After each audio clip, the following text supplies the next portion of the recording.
Jonathan Taylor, there he goes again. 50, 40, down the far sideline. He might do it again. 10, 5, touchdown. INDY. The Eastern Conference Championship has been captured by the Indiana Pacers. Alex Pillow wins the 109th Indianapolis 500. This is the Fan Morning Show with Kevin Bowen and James Boyd. Honestly, I don't ask for much in sports. Probably two things. If I could boil it down to two things I ask for in sports, one would be when the inevitable nature of injuries do occur. As much as I'd like to turn them off like it's a video game, you can't live in that reality. I want good news on injury updates. And by all accounts, I think we got that last night in terms of Alexander Rossi and his efforts to be back in the car later this week and in 5 days at the 110th running of the Indy 500. James Boyd, the other thing I want, you have heard me for over a year now on these airwaves. I talked about that Western Conference Finals game one last night quite a bit yesterday in just the general hype and anticipation around it. Probably a little bit unlike I have talked about many non-localized sporting events. So if I'm going to treat it with that type of hype, attention, I can't wait for this. It's a Monday night in, mid to late May appointment viewing. Live up to it for me. Make it worth it for me to see midnight. And last night was worth it. Epic. Unbelievable game one. Victor Wembanyama on the Spurs up 1-0 on the Oklahoma City Thunder. Double overtime. Yeah, and there were so many moments throughout that game where Wemby basically told us, yeah, SGA won MVP, but I'm the best player in the world. That's how I felt after watching that game. Now, of course, OKC can respond. SGA, he's no slouch in his own right. Back-to-back MVP, only done 14 times in league history. But for Wemby, 41 points, 24 rebounds, 3 blocks, and the shot, I believe, to send it into overtime? Woo. KB, are you kidding me? Almost woke up the Bowen house. The dude is unbelievable. Was he going 2 for 1? I have no idea what he was thinking. And, I stayed up and watched the post-game press conference with Wemby, and he said he wasn't thinking a lot late in that game. And he's like, yeah, with experience, I probably should think a little bit more on some things, but I was just playing basketball, and boy, is he gifted. So, yeah, they have a shot, clearly, to knock off this OKC team, and what a start to that series. It's one of the best playoff games I've probably ever watched, and certainly one of the best individual performances I've ever seen. Good Tuesday morning to you. Mercifully, I think it's finally stopped raining outdoors. I'm Kevin Bowen. That was the voice of James Boyd. Mark Dykton behind the glass. As always, we will have Kevin Lee join us coming up at 8:30. He has been a very busy man in the month of May. A lot of Fox programming for Kevin Lee around the 500. And, of course, you hear him on trackside. A little in and out this month here, but he was on the show last night with Kirk Cavan. At that point, they didn't know the details on Alexander Rossi, which we'll give to you here in just a minute. And then Michael Shank, owner of MSR, that is Meyer Shank Racing, Felix Rosenquist, Marcus Armstrong, and the Drive for 5 with Elio Castroneves. Michael Shank's a great dude. Fun personality. Not some owner that, had the last name that all of a sudden gave him all that money. He's worked his way up in this sport. I think everybody will remember just his pure jubilation when Elio won there in 21. And MSR's got a couple cars. They got 3 cars in the top half of the field. So looking forward to that conversation coming up at 9 o'clock. Mark, good morning, sir. How are you? Doing well. How about yourselves? We survived all the rain we got yesterday and whatnot, but still surviving and advancing because it looks like there's going to be more rain in the forecast coming up. And I don't want to get too far, but, I don't believe in jinxes. If I can look at Friday's forecast for just a second here, I'm seeing maybe a little bit later in the day. Now, again, selfishly, we care more about the morning hours over there with our show live from Pagoda Plaza for Carb Day. I understand you've got some, heavy concert goers that are going to care a little bit more about the afternoon. But right now, and we'll continue to get weather updates, it looks like maybe a little bit later on Friday, definitely into Saturday. It's a bummer, Mark. I think I probably speak for you. I know I've got plans to bring the family down here for the parade, so we'll see about that. But if you're going to pick a time for it to rain race weekend, Friday night into Saturday with nothing, hopefully for a chunk of Friday, and of course nothing on Sunday, that's probably the best, fingers crossed, forecast to hope for. Let's hope so. And if there is rain, there's a big divide between central Indiana and everything else. Yeah, 465, the ultimate blocker, right? Just spread it all everywhere else. The update on Alexander Rossi. This was sent out from Ed Carpenter Racing last night at 9:18 p.m. Alexander Rossi underwent successful outpatient procedures this evening to repair minor injuries to a finger on his left hand and his right ankle. He's in good spirits and has no additional injuries. Rossi's recovery will be under the care of IndyCar Medical Director Dr. Julia Visor, I hope I'm saying that last name right, and the IndyCar medical team. His progress will continue to be evaluated with the full intent of participating in final practice on Friday and the 110th running of the Indianapolis 500. And the number 20 Java House Chevrolet will prepare a backup car and return to the track for final practice on Friday. Watch that crash live yesterday. And James, I think what I was struck by is this, and I think you maybe even brought it up. Maybe it was during a break yesterday or the other day, but when we've given these updates through the month of May and these practice updates, I've pretty much said each time, no incident today. No incident today. I mean, these guys are on the track for 6 hours. I mean, it's kind of wild. I mean, turning thousands of laps when you add it all up. And I would venture to guess it's probably been one of the longest stretches without a crash here in Indy 500, lead up history, if you will. And then it's Rossi of all the guys. I mean, of all the drivers, I mean, this is not one that you expect to have something happen. And that was quite the hit yesterday. Not only the initial hit of the turn 2 wall, but then when he started to slide back down the track, I mean, Pato O'Ward got him on that same side there with some massive impact. And when Fox did show the brief Rossi getting into the safety vehicle there, it just looked like a man that had just been hit twice. And I was curious. And then as the day moved along, no updates. He's at the hospital, no updates. This was the best case update in my opinion. I mean, as it got to 7, 8 o'clock, James, I was thinking to myself, oh boy, A, is Rossi okay? B, what's the list of backup drivers? But this update indicates Alexander Rossi is going to give it a go. We'll see what his car looks like. Middle of row 2 coming up. We'll see where his health is like. But all things considered, this was an update that I really wasn't expecting, come sunset, 7, 8 o'clock last night. Yeah, I'm watching the video now of the wreck, and boy, scary for sure. And now, not to put his health aside, but considering that it is a positive update, again, as someone who's kind of new to the sport, I'm curious to know what is the process of getting the car back to the point of driving it again. And of course, his damage is a lot more than the other people that were involved. So, I mean, if there's a video breakdown or something I could watch on this, not saying that they're going to release that, I would like to see that because I'm sure there was probably a lot of overnight work to try to get that thing back to race shape. Yeah, and I want to say it was either I think it was the left side that got hit both times. It was either left or the right. I'm looking at it. It looks like it's the left side. So left side hits the wall initially, and then as it spins and comes down the track after nearly airborne, then Pato gets the same side. So, obviously there's going to be, as the press release stated, some sort of backup car. And again, just to add a little, I think, kind of unique context to it, no cars on the track today, tomorrow, Thursday. We'll have that 2-hour practice, weather permitting, of course, on Friday. I cannot recall the last time the Monday practice has led to an accident of this proportion. And by that, I mean Alexander Rossi starting where? Middle of row 1. Pato Ward is starting where? 2? Outside of row 2. Like if we made a list, James, of Alex Palou is on tier 1, tier 2 has Rossi and Pato in it, no questions asked.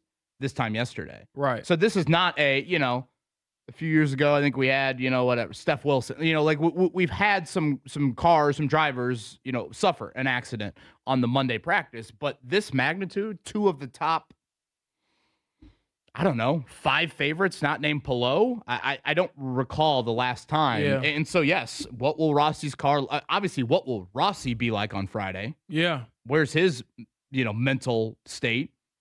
What does the car look like? And then also Pato. I mean, when you talk about two guys that have had near misses, obviously Pato's never won it. Rossi wins it 10 years ago, the 100th running, and then he's had some unbelievable opportunities to win. I mean, his duel with Simon Pagenaud a handful of years ago is one of the best final 10 laps you'll ever see. So, boy, what a wild day over there at IMS. And then you throw in the weather and all of it. Just crazy. Just absolutely crazy there. And really, it's our first. I know Takuma Sato brushed the wall in practice, practice right before qualifying, but this is our first crash here of the month. So, just to add a little bit more too, because I know this was talked about a lot last night. And again, Kevin Lee will join us coming up at 8:30 to talk more about it. The only way Alexander Rossi would move to the back of the field is if he can't participate in the race. So the fact that, he has to go to a backup car. So that's been confirmed. I'm actually reading it here. Yes, he's going to the backup car, which makes sense. Yeah, but he will still start in the middle row one. Right. As long as he is out there Sunday for the green flag. That would be last year, I'm trying to think, a couple of years ago now, Steph Wilson to Graham Rahal, they had to move to the back of the field. So, obviously, I mean, can you imagine what Alexander Rossi is going to feel when the green flag comes on Sunday? And how aggressive is he going to be early in the race? I mean, just it's an unfortunate storyline, obviously. Great to see Alexander Rossi's doing okay, but it adds a major storyline to what Friday's going to be like on track, and then obviously what Sunday's going to be like in the race. So, man, that was in a way, Kevin, I guess it's like if you're going to have a crash, have it yesterday, considering the week you have ahead of you and just the time try to get things up. Better to Monday than Friday. Car. Yeah, exactly, with your replacement car. So, yeah, I didn't realize that they were already going to the backup car, which makes sense considering the damage that we all witnessed. But even then, I'd like to know, okay, what does getting the recovery car or the backup car look like?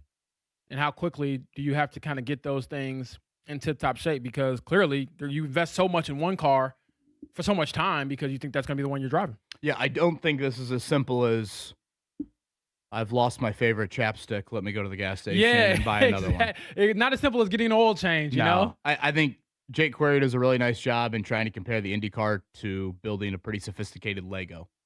And as someone that has stepped and lost a lot of Lego pieces here as a young father, I would venture to guess it's not that easy trying to put it together to the exact specs of the middle of row one. Yeah, I think that's what we need to add. Like, he had an unbelievable car, but unfortunately, you have to use the past tense right now of had. Yeah. And same thing for Pato Award. Where's Pato at, who suffered some damage as well. Romain Grosjean was the other car in that. It did sound like Connor Daly maybe picked up a hair of damage. So, Friday's going to be, as much as we'll be partying, it's going to be a big day on track for several teams. And we'll have Ed Carpenter, who obviously is going to have a plenty of intel and background around Alexander Rossi's situation. He will join us 8 o'clock on Carb Day. So honestly, James, a lot of these questions we'll toss Ed's way when he joins us. Yeah, one more thing, at least in my mind, whenever I see that a athlete or really any person underwent minor procedures, I always think to myself, one, that's a good term to use or a good thing to use. I know there's different levels of it, but boy, that's still like surgery. That's still something. It's not nothing. Well, and let's think about your feet for a second. Right ankle, that obviously is something that matters a whole lot in how he's executing this race. A finger on the left hand, I believe, is what the other procedure was. This isn't us, driving into the show.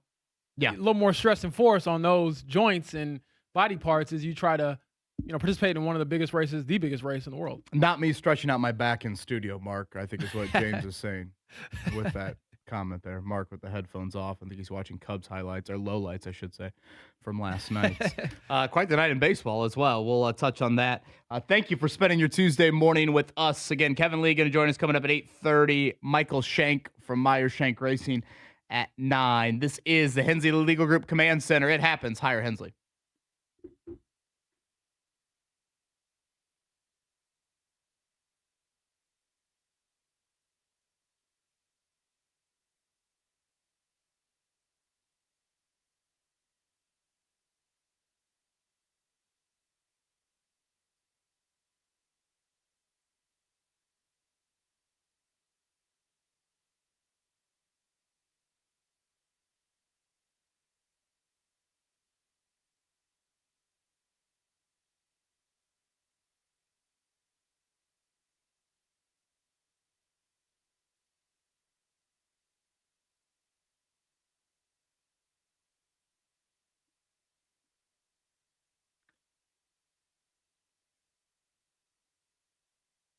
The Andy Moore Group campus in Avon, right off of Rockville Road. You know, Rockville Road is always a one-stop shop for a variety of things. And if you're car shopping, head out there. You got 4 different brands on one campus there with the Andy Moore Group. The first brand is Toyota. Shout out to Ben, the general manager out there. Very strong from a hybrid standpoint with Camry and RAV4s. I was chatting with Ben a couple weeks ago.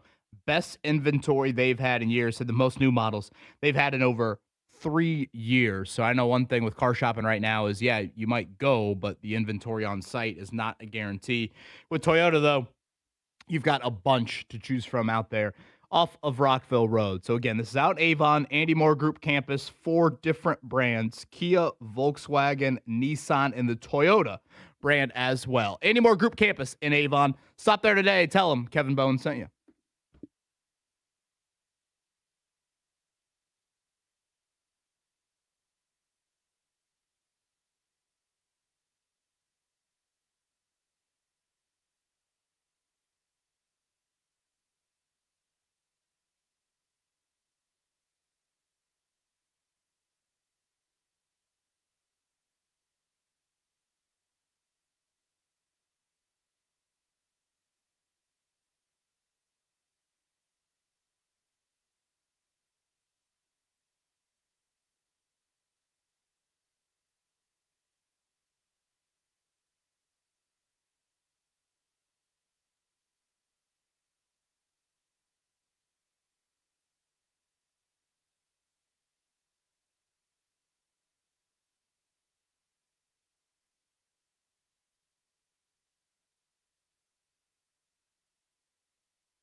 The Morning Checkdown on 93.5 and 107.5 The Fan. All right, this morning check down brought to you by Bet365. Early payout, you win. Even if they lose, get paid out instantly when your team goes up big. Even if they blow the lead later, Bet365. Winning is everything. You got a gambling problem? Call 1-800-9-WITH-IT. Must be 21 or older and physically located in the state of Indiana. Good news on the Alexander Rossi injury front. We'll get to that in just a second. But James Boyd last night in the association, game one of one of the more anticipated conference final series in quite some time, lived up to the hype. Double overtime. Victor Wembanyama, welcome to NBA stardom, if we needed to officially welcome him to that at all. Yeah, he was phenomenal last night. 41 points, 24 rebounds, 3 blocks, which felt like 10 because he altered so many shots against a loaded OKC team. So the Thunder suffered their first loss of the postseason. We'll see if they can bounce back tomorrow. Shai Gilgeous-Alexander gets the MVP. I wonder what Victor Wembanyama thought about that as he was watching showed that. us. 7 of 23 for SGA in game one. Spurs can throw a lot of defenders at him, and boy, Dylan Harper was really good. The rookie, 24 points, 11 rebounds, 6 assists, and 7 steals. That Spurs young core, the bright lights were not too bright for them at all there in game one. So they take the lead on the road in this series. Tonight we will get what is undeniably, I think, the undercard of these two. It'll be Knicks and Cavs from Madison Square Garden. Game one. Again, every other night as we were here in the conference finals, and certainly last night lived up to that hype. Okay, yesterday over at IMS, it was our first certainly major crash. Really, I don't even call that Takuma Sato brush of the wall. Anything over the weekend compared to what we saw yesterday. Alexander Rossi loses it in turn 2, smokes the wall, and then as he is, almost airborne as he's coming back down the track, Pato Ward can't get out of the way, and he hits Rossi. Romain Grosjean was also caught up in it. I think Connor Daly mentioned that he had a little bit of damage as well.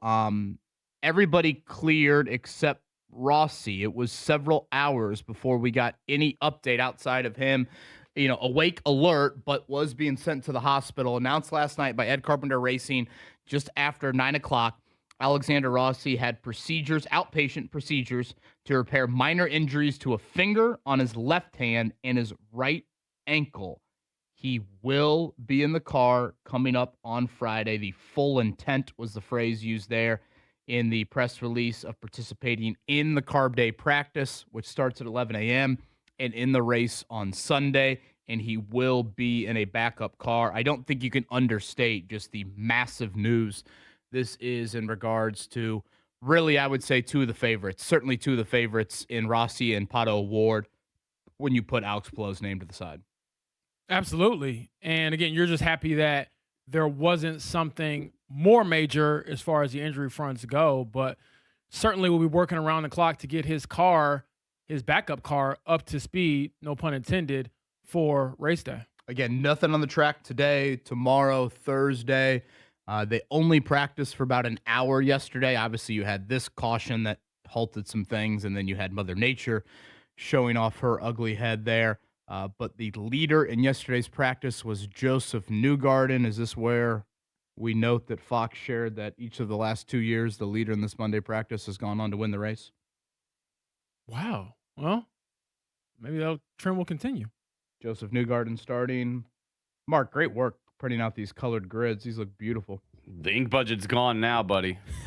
Black and white the rest of the year. I can only imagine how much this costs, but boy, these cars look great. Middle of row 8 for Joseph Newgarden. But again, after his poor qualifying run, he made it very clear the race car, much different than the qualifying car. He showed that yesterday. All right, other news items. The Fever will be back on the practice floor today. They're at home tomorrow. Portland Fire. That's a 7 o'clock tip, 6:30 our coverage over on WIBC. Major League Baseball yesterday. Brewers all over the Cubs. Reds just wilt per usual in another horrific loss. Do you guys happen to see the highlights of the A's and Angels and the no-hitter that, is it JT Ginn? Am I saying that name right? I think Mark would probably know better than me. Sounds about right. Did you see this, Mark? He's got a no-hitter going to the 9th. The A's score the top of the 9th. So now he's got the lead. no hitter, bottom of the ninth, gives up a single to the first batter, second batter, walk-off homer. Oh, Sports are cruel. that's crushing. Oh, man. Does anything sum up athletics, baseball more than that? No. How brutal. That franchise Feeling good is- about yourself. I'm not even if I don't get the no hitter, at least we're gonna win. So are you Nope. good with him staying in the game once you lose the no, do you pull him or no? No, let him ride it out. He went that far with you, unless his pitch count's 120 or something. Shout out to Brownsburg's Brennan Sharp, a hell of a wide receiver over there. He had a massive state finals game, so he committed to Indiana yesterday. Kurt Signetti's bunch there, so very decorated from a on-field production standpoint. I know there were some questions. Okay, size-wise, is he going to get the big offers? He certainly ended up getting all of that, and we'll see if Manshawn Sales will join him in the next year's recruiting class. We also have NFL owners meetings this week. Orlando, is that where they are, James? I believe so. Spring meetings. Anything on the docket? Is this just kind of like Super Bowl sites, draft sites? I think it's all about the Super Bowl and the draft. And I believe there was the report that it's going to be in 2028. That is, the draft will be in maybe Minnesota, something like that. So no Indy coming up. Yeah, again, the NFL chooses, I believe, the draft sites there. It's not necessarily like you submit a bid and then they vote on it like a Super Bowl. I believe I had that correct there. So we'll see if there's anything lingering here from league meetings down there. Looks like we have DC next year and Washington Washington next year, Minnesota 2028. Yeah, we'll see if there's anything more on that front. All right, coming up on the other side, much more on what was, unfortunately, a very newsy day over there at IMS, an epic Game 1 of the Western Conference Finals. And 1 week from today, the Colts will be on the field for 11-on-11 work in their OTAs. I do have a question about an injured quarterback. I'll toss James's way here. Coming up on the other side. Kevin Lee going to join us. You hear him on trackside at 8:30. Michael Shank, that is Meyer Shank Racing. Great personality, great story. 3 cars in the top, 5 or 6 rows coming up here on Sunday. So Michael Shank at 9. And Mark, let's get a little weather update here from Fox 59. Partly sunny today, and it will be another warm, humid, and breezy day with a high at 83 degrees. Be prepared for another round of showers and thunderstorms later this afternoon and evening. A few severe storms will be possible. I'm Fox 59 meteorologist Amber Hardwick for The Fan.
This is the Fan Morning Show with Kevin Bowen and James Boyd. Simon Pagino, 2 Colts in front of Alexander Rossi. Through the short shoot, Simon Pagino the lead, trying to win from the pole. Take him home, Mark James. Pagino got a strong run for turn number 4. He's going to pull away from Alexander Rossi. Simon Pagino sweeps the mud. Twin checkers out. He'll go to victory lane. Simon Pagino wins the 103rd running of the Indianapolis 500-mile race.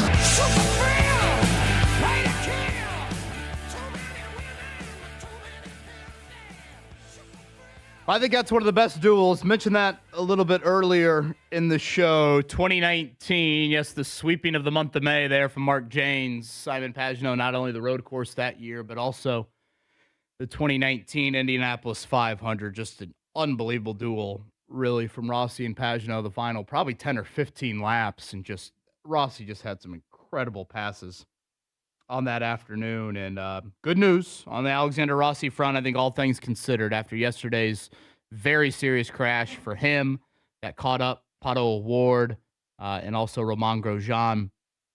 All three had to go to the medical center. Announced last night just after 9 o'clock, minor surgeries, or I should say minor injuries, but outpatient surgeries for the left hand, a finger on the left hand for Alexander Rossi, and also the right ankle. Will be participating Friday in practice, and we'll be doing it behind a backup car. You imagine? All of a sudden, slide into that car after that. Backup car. You've never driven it all week. Asking 32 other drivers, can we slow down here? Can you let me get my bearings here for a few laps?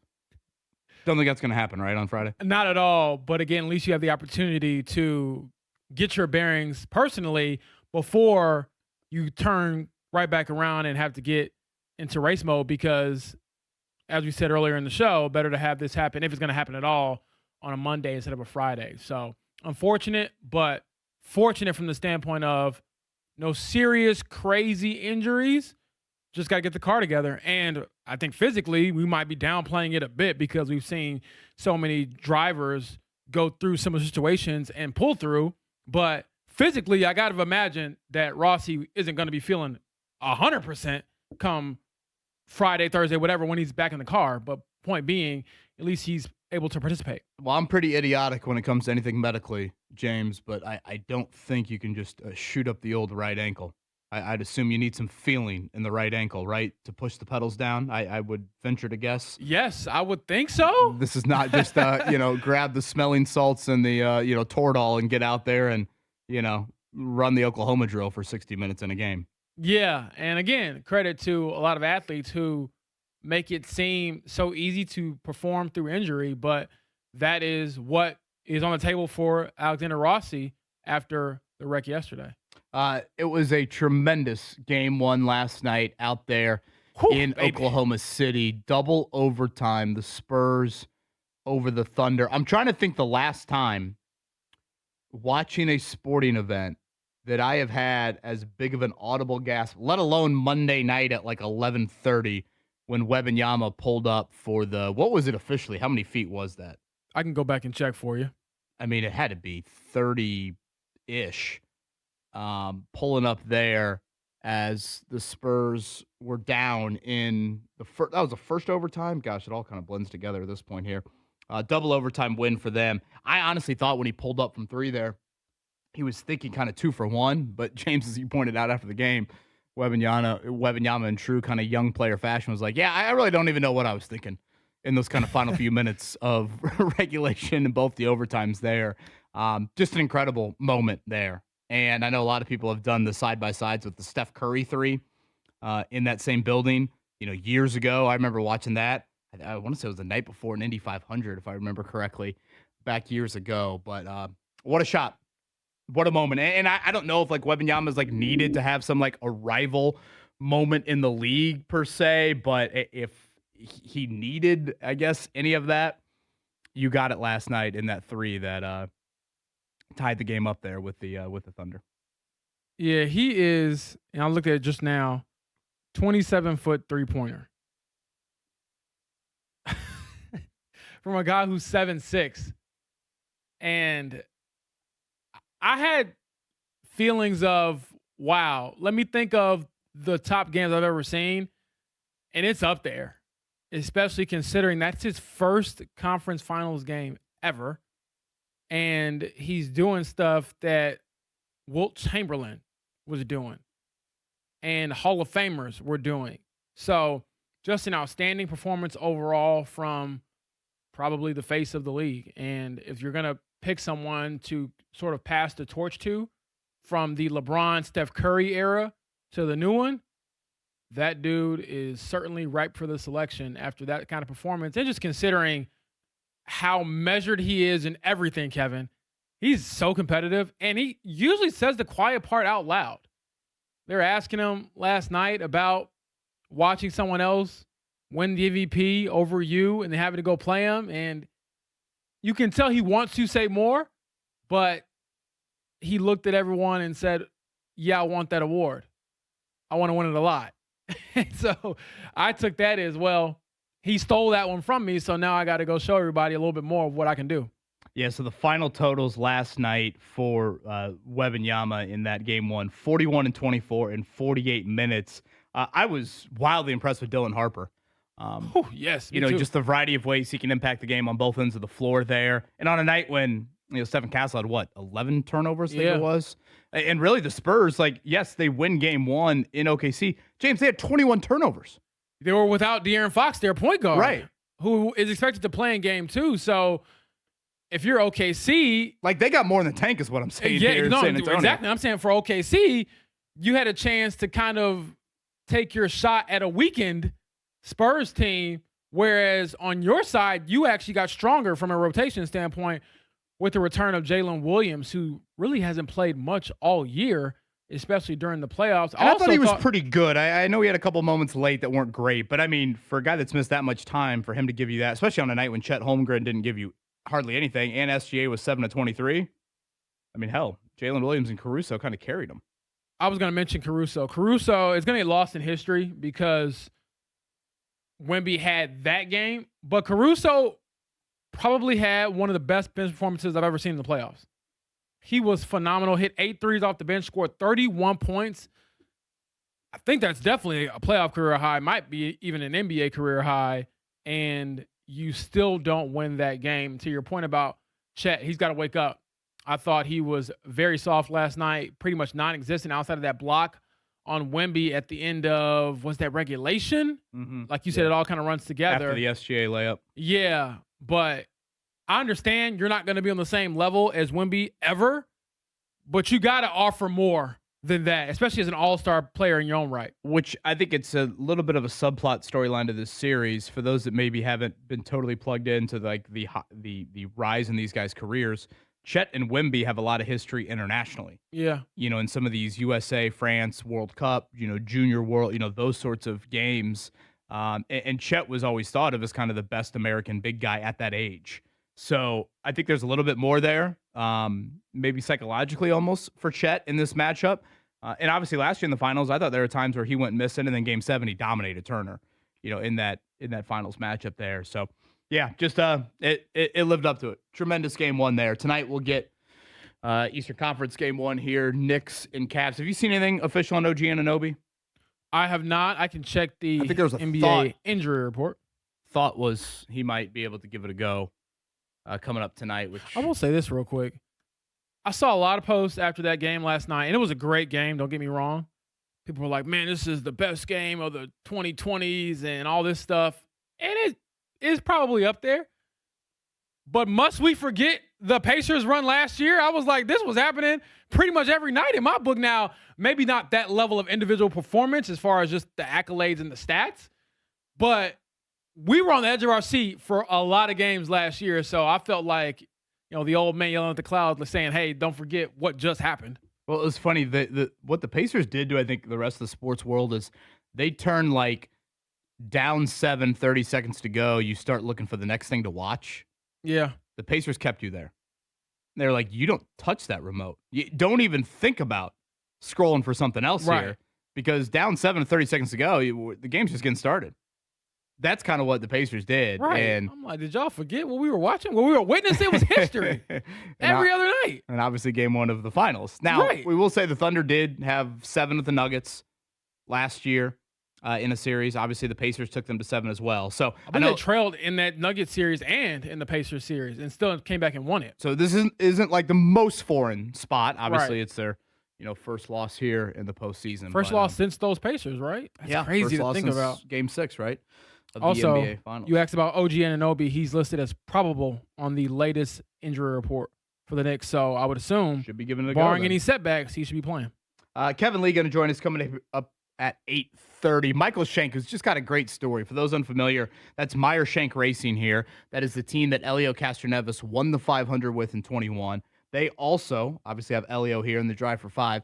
They have Marcus Armstrong and Felix Rosenquist, who I think is probably someone that maybe we're not talking enough about. Obviously, he had a great qualifying weekend there and looked like he could have been the pole sitter.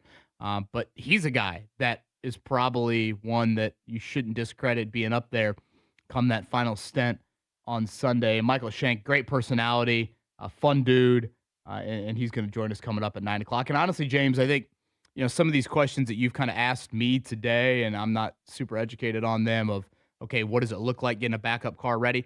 I'm a little curious too, and thankfully it doesn't look like we're going to have to go down this path.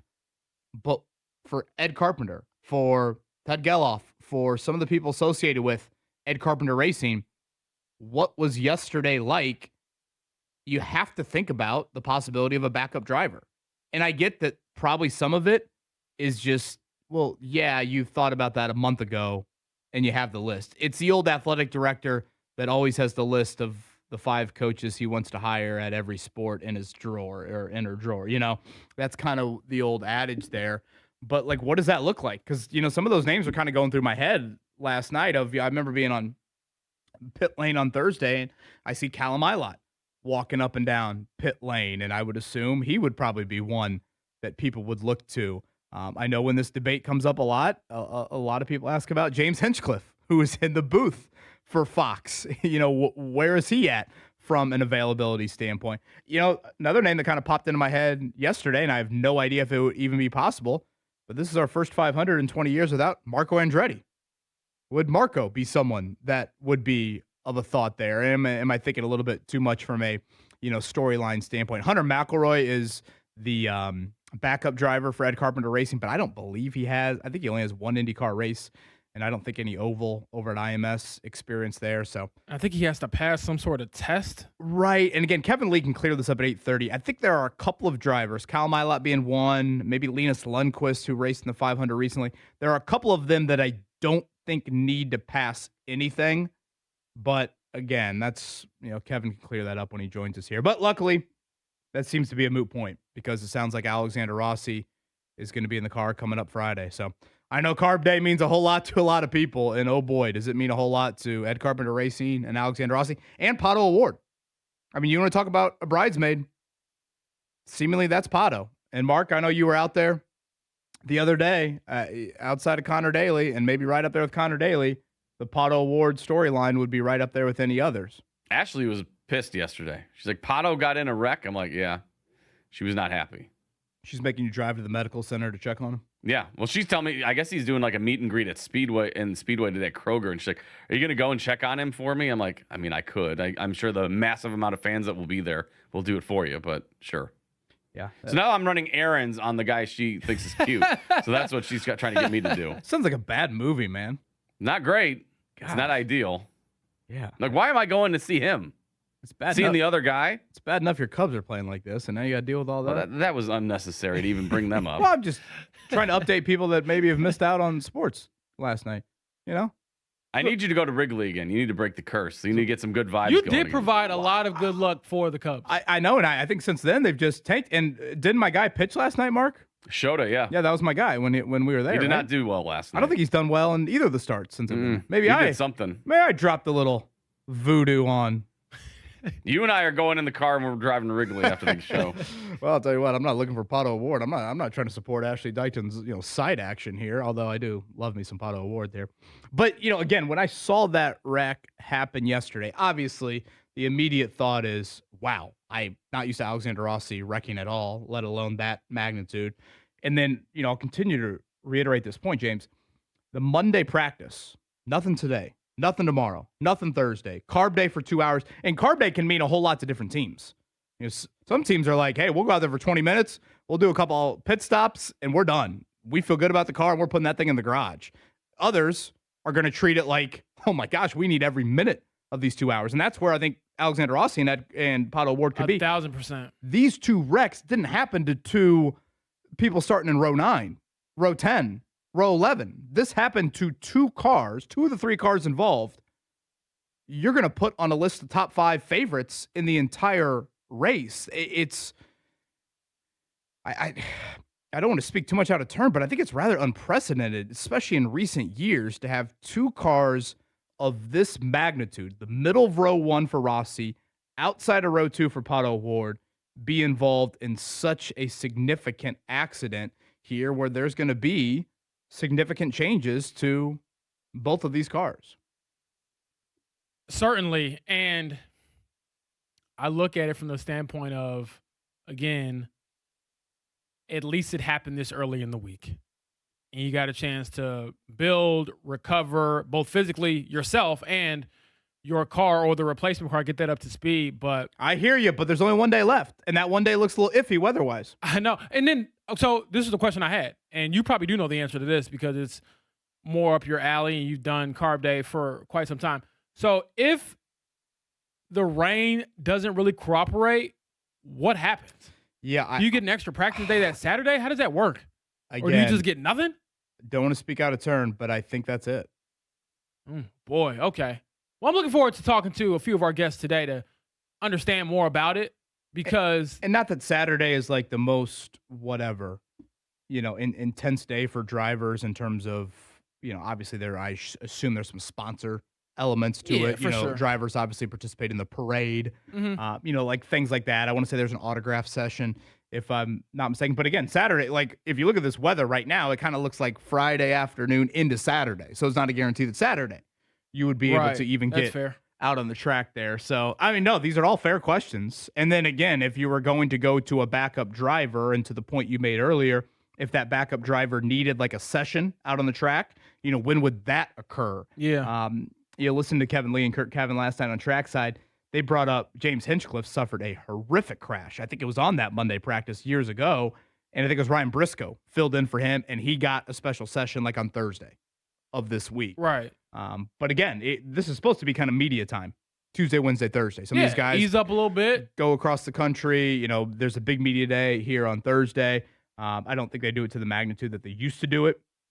But I know that's, a part of what this week is about. So, yeah, it was quite the day over there at IMS. And again, practice was supposed to be 2 hours long, ended after about an hour and 5 minutes. Mother Nature contributing to that as well. Mark, are we going to do a little Indy 500 draft, do you think? I think that's the plan, right?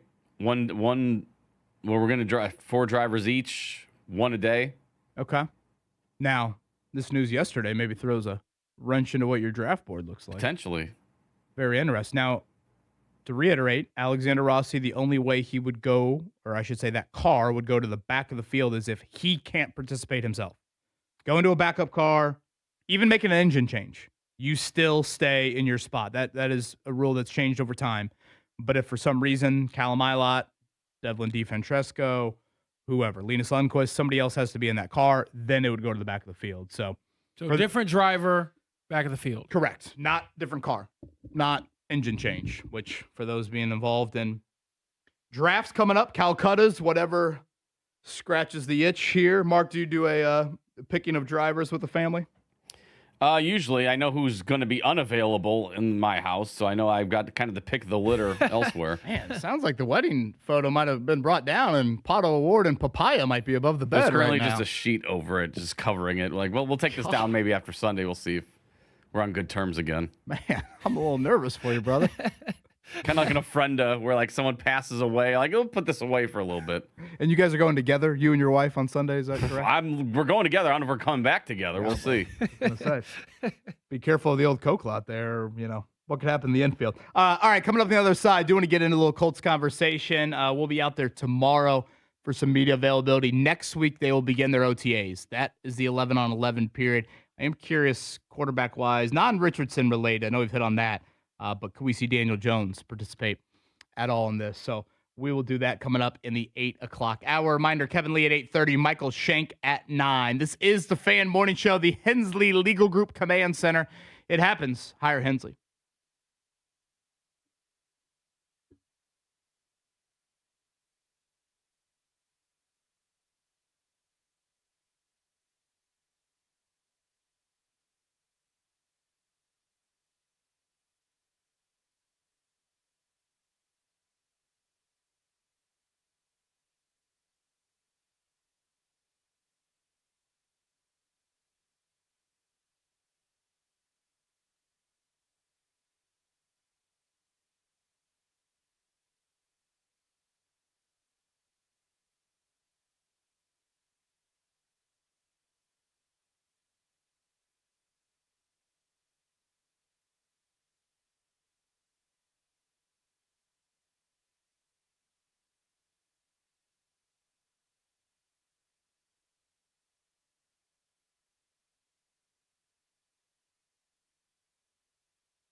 We grow hair, Indy, the gold standard for hair restoration. Northwest side, that would be building number 2 up there at the Pyramids. Again, they are the best in the business. They happen to call the 317 home.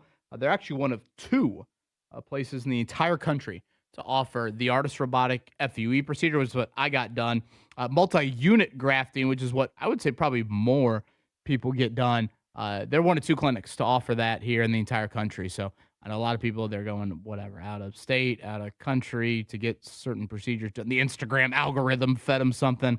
No. Right here in our own backyard, the gold standard for hair restoration. Again, it is We Grow Hair Indy online, wegrowhairindy.com.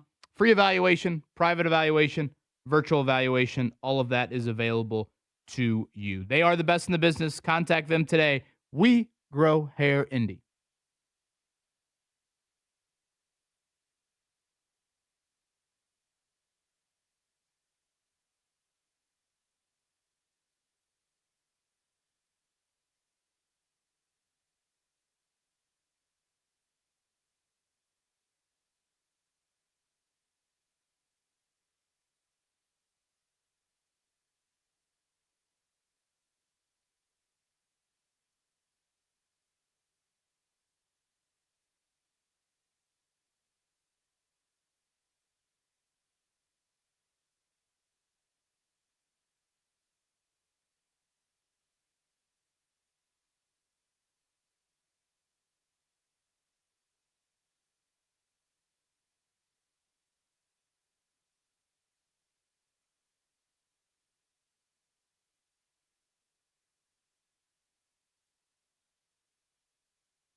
Fan Morning Show with Kevin Bowen and James Boyd.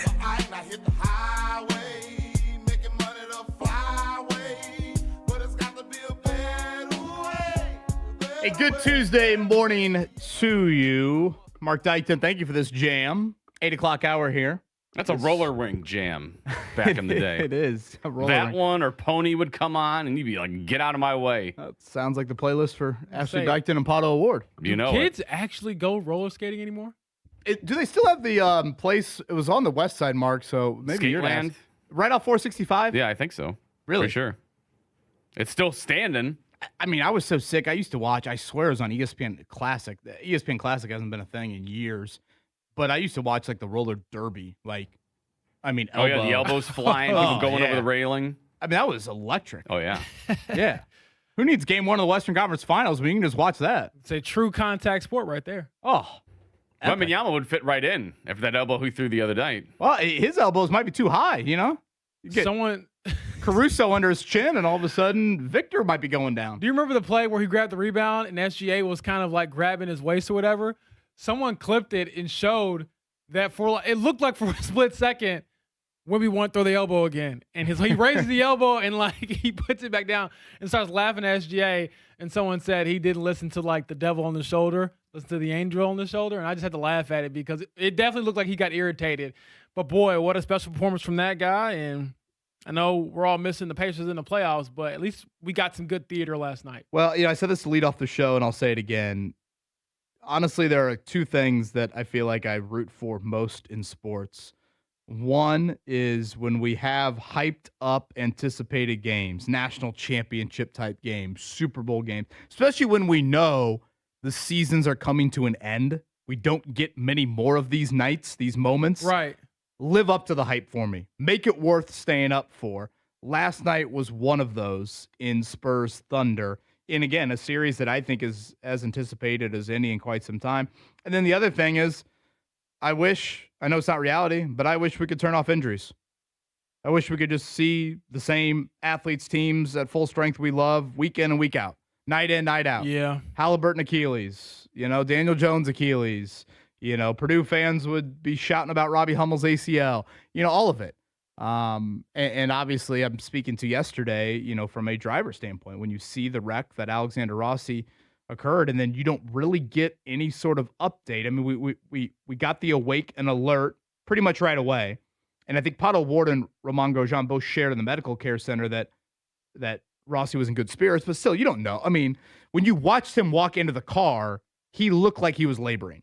I mean, that would be my very amateur medical thought there. And then all of a sudden you get the update a couple hours later, he's going to the hospital and we don't hear anything at 6 o'clock, 7 o'clock, 8 o'clock. Finally, we get that update at 9:30 that, he did have outpatient surgery to fix an injury on his left hand, a finger on his left hand, and then right ankle. Those are the two updates. But good news is he will be in the car Friday, it sounds like, and he'll try to give it a go. But, again, two things in sports I want. Games live up to the hype, and I wish I could turn off injuries. I can't, so just give me good injury news. And we woke up on this Tuesday morning, we got both that. Unbelievable game one. And all things considered, I would view it as good injury news on the number 20 car and Alexander Rossi. Certainly, just because of how things looked. And I'm always shocked at how well the cars are when it comes to being crash proof, in the sense of the drivers usually are able to walk away from that type of stuff without having major injuries. I know that wasn't always the case as IndyCar and racing in general has advanced, but boy, that was scary. And it looked like, Kevin, correct me if I'm wrong, this was, and I'm not saying this in a bad way, just honestly, this was just Rossi.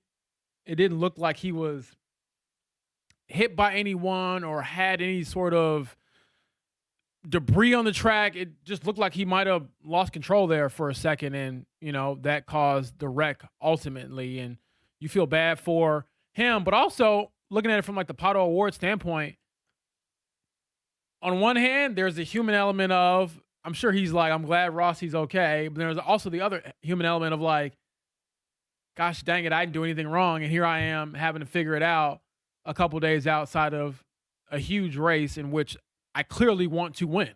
Well, Mark, I think I'm going to haven't had a chance to win. Mark, I'm going to send you this clip from Pato Award here.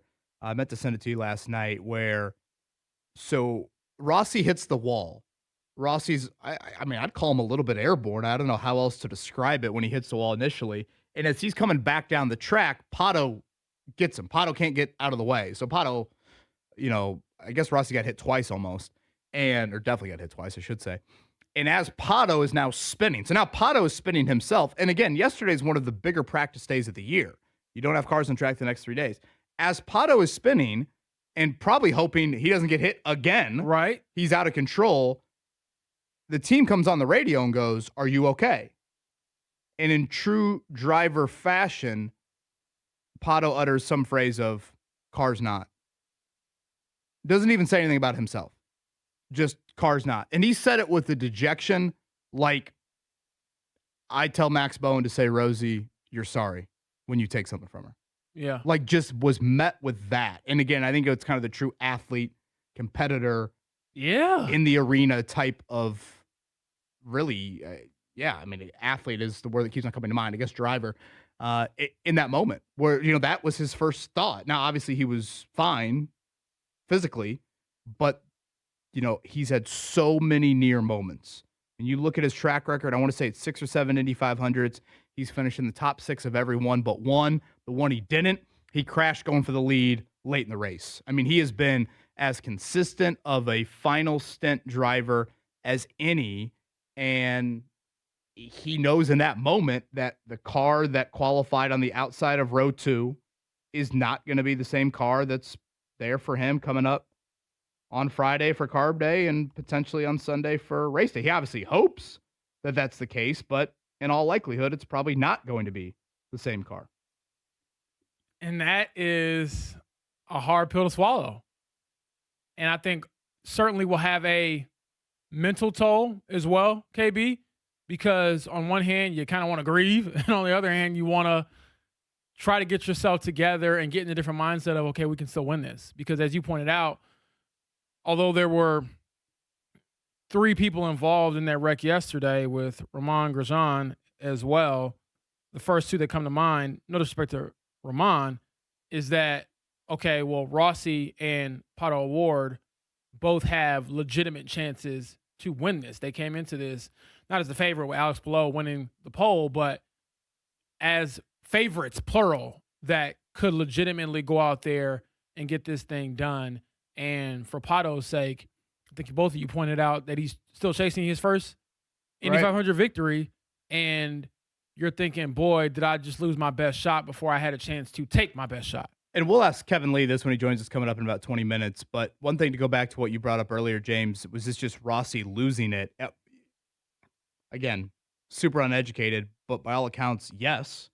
And I think that's what I was so stunned by. Like, when I saw it, I was like, wait, that couldn't have been Rossi. I mean, honestly, I thought it was Christian Rasmussen. I thought it was his teammate, kind of a similar looking car, a little bit less experience. Right. That's who I thought lost it. Now, the Fox broadcast, because I was actually up in turn 1 yesterday, through about the first 20, 30 minutes over there, I actually went down to literally right on the wall just to like feel and see the energy. I put out a video on Twitter of it. And I'm just reminded, honestly, how much you can literally feel it physically being that close to the track.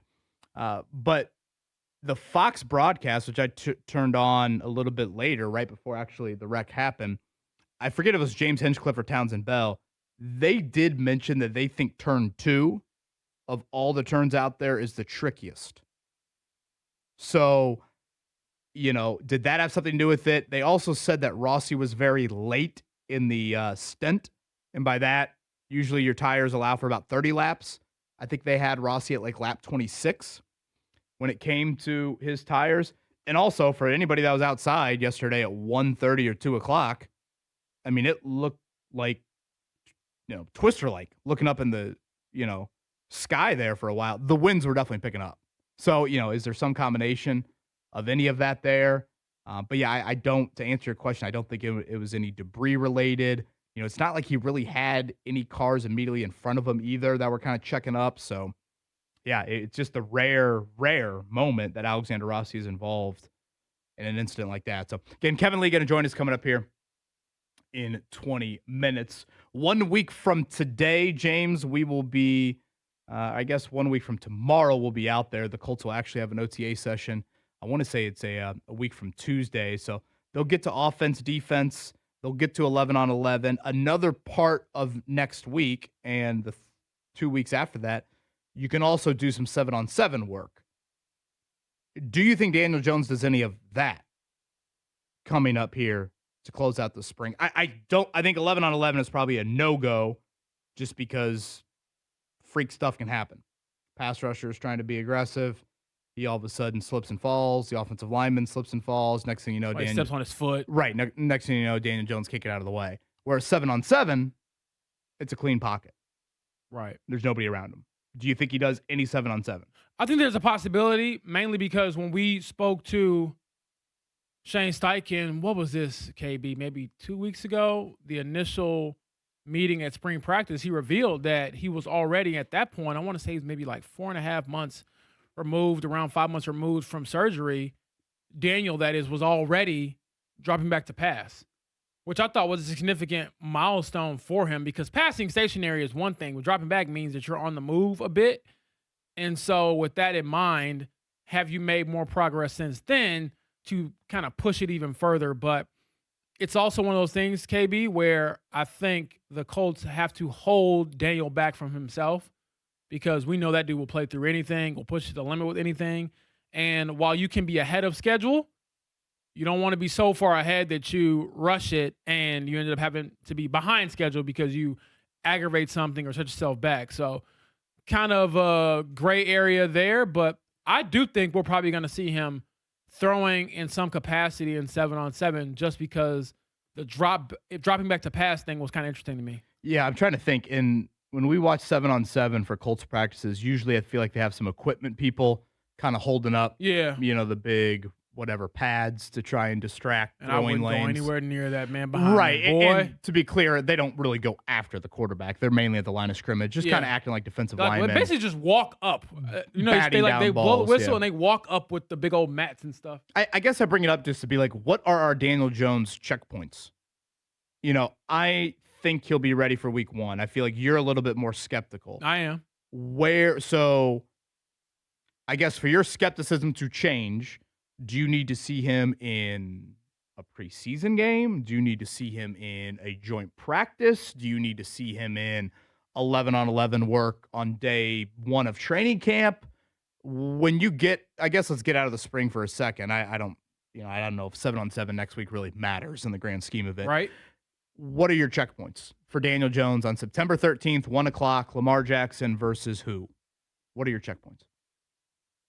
I think the final one for me would just be seeing him in a joint practice and really moving, not perhaps to the degree that he would be prior to the Achilles, because I understand it takes a ton of time to get back to that level, but I need to see him go up against someone else who doesn't really care for his health as much as the Colts do. And that's not to say they're going to get some joint practice and the other team's going to go right after his Achilles and try to hit him and do all this dirty stuff. Quentin Nelson better be swinging them. Yeah, that won't happen. But there's always a fine line there, Kevin, of he's not our guy, so we don't have to protect him as much. We don't have to pull back as much. So how do you move? How do you throw? How do you function when it's a little more chaotic and less controlled? Yeah, I think when you actually get contact, like that'll be kind of your first indicator of where he is at from a health standpoint. Is that September 13th? It might be. It might have to be. Would you play him in the preseason? I would. I probably wouldn't. So I would probably think not. It probably will be the week 1 for contact. I mean, let's get into these preseason dates. I mean, you're what, almost a full month earlier? At least that first preseason game. Yeah. Yeah, I mean, Patriots, Colts, August 14th. Yeah, I mean, that's literally 31 days before. So now you're talking about a guy 9 months removed from the torn Achilles. And every day and every month and every week, I think, matters when you're dealing with this rehab. So, yeah, there is part of me that, like, when I ask for checkpoints, I think he'll be ready week 1, but I'm a little uncertain on what, like, my checkpoints are. What ready looks like? Well, yeah. What ready means? Again, I'm going to sound like a broken record for the next few months, but you guys have heard me say this endlessly. Him being cleared and him being himself are two totally different questions. Him being him? Those are totally different questions and answers for me. So, Mark, I guess I'm kind of in the – I can understand if you have some hesitancy in a joint practice or if you'd have some hesitancy in a preseason game. Are we just under the notion here that, like, you know what? He's been in the league for 7 years, 8 years. Just throw him out there week one and see what happens. Yeah, but then how much of a game are you playing with that? Not only with his health, but also how much rust he has on, because he hasn't had any contact at that point. He probably hasn't practiced overly much, if at all, with any of his teammates and whatnot. So how much can the Colts even afford that with the schedule that they have, looking at the early slate, that they're going to have this quarterback that hasn't probably had much training camp, joint practices, preseason, nothing, and you're trotting him out there off a torn Achilles with zero practice and all this rust? To be clear, seems a bit risky. To be clear, I'm not saying zero practice. Like, I think he would participate in your 11-on-11 periods. I think he could dabble in some joint practices. I don't think it's a must. But again, we do see veteran quarterbacks in today's climate not really participate in the preseason. I mean, that's not like that foreign of a thought, or at least participate very little in the preseason. So I think you could see a script for him where he is participating in your own 11-on-11, but not in the preseason games. So he's getting 15, 20-some practices of late July, August, early September work in, just not the preseason games. And yeah, I mean, you are going to have to bet on some rust. And I don't know, the aggravation of the injury, I guess, is, again, something probably a little bit more medically. I know, with a lot of the Achilles stuff, they really say the major worry is the first few months.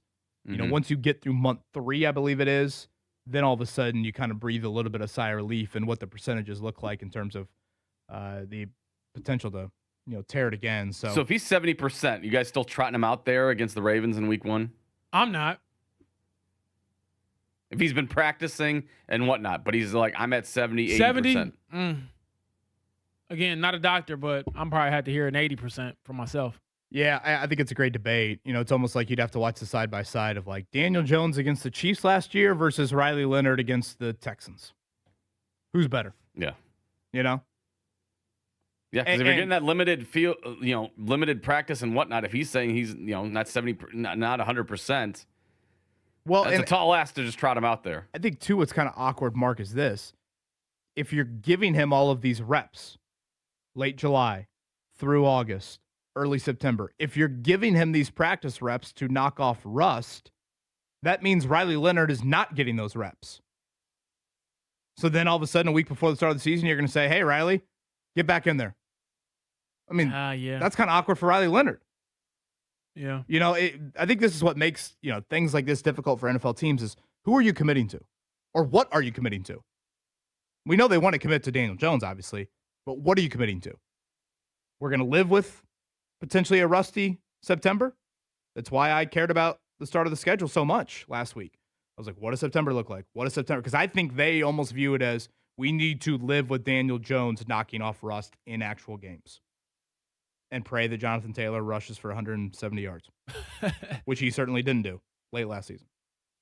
No, and you're going to get tested early for sure with that Ravens defense, and you're probably going to have to score some points because that Ravens offense, I get they have a new offensive coordinator, a new coach over there, but you still have two-time league MVP Lamar Jackson and all-world running back Derrick Henry. Trey Hendrickson's licking his chops to try to make an impact on his new team. That too. Point up to the booth. You should have paid me more. Could you imagine that? If he comes here and has an all-time, not all-time, but like has a big game, I'd venture to say we'll be talking about it a lot the next morning.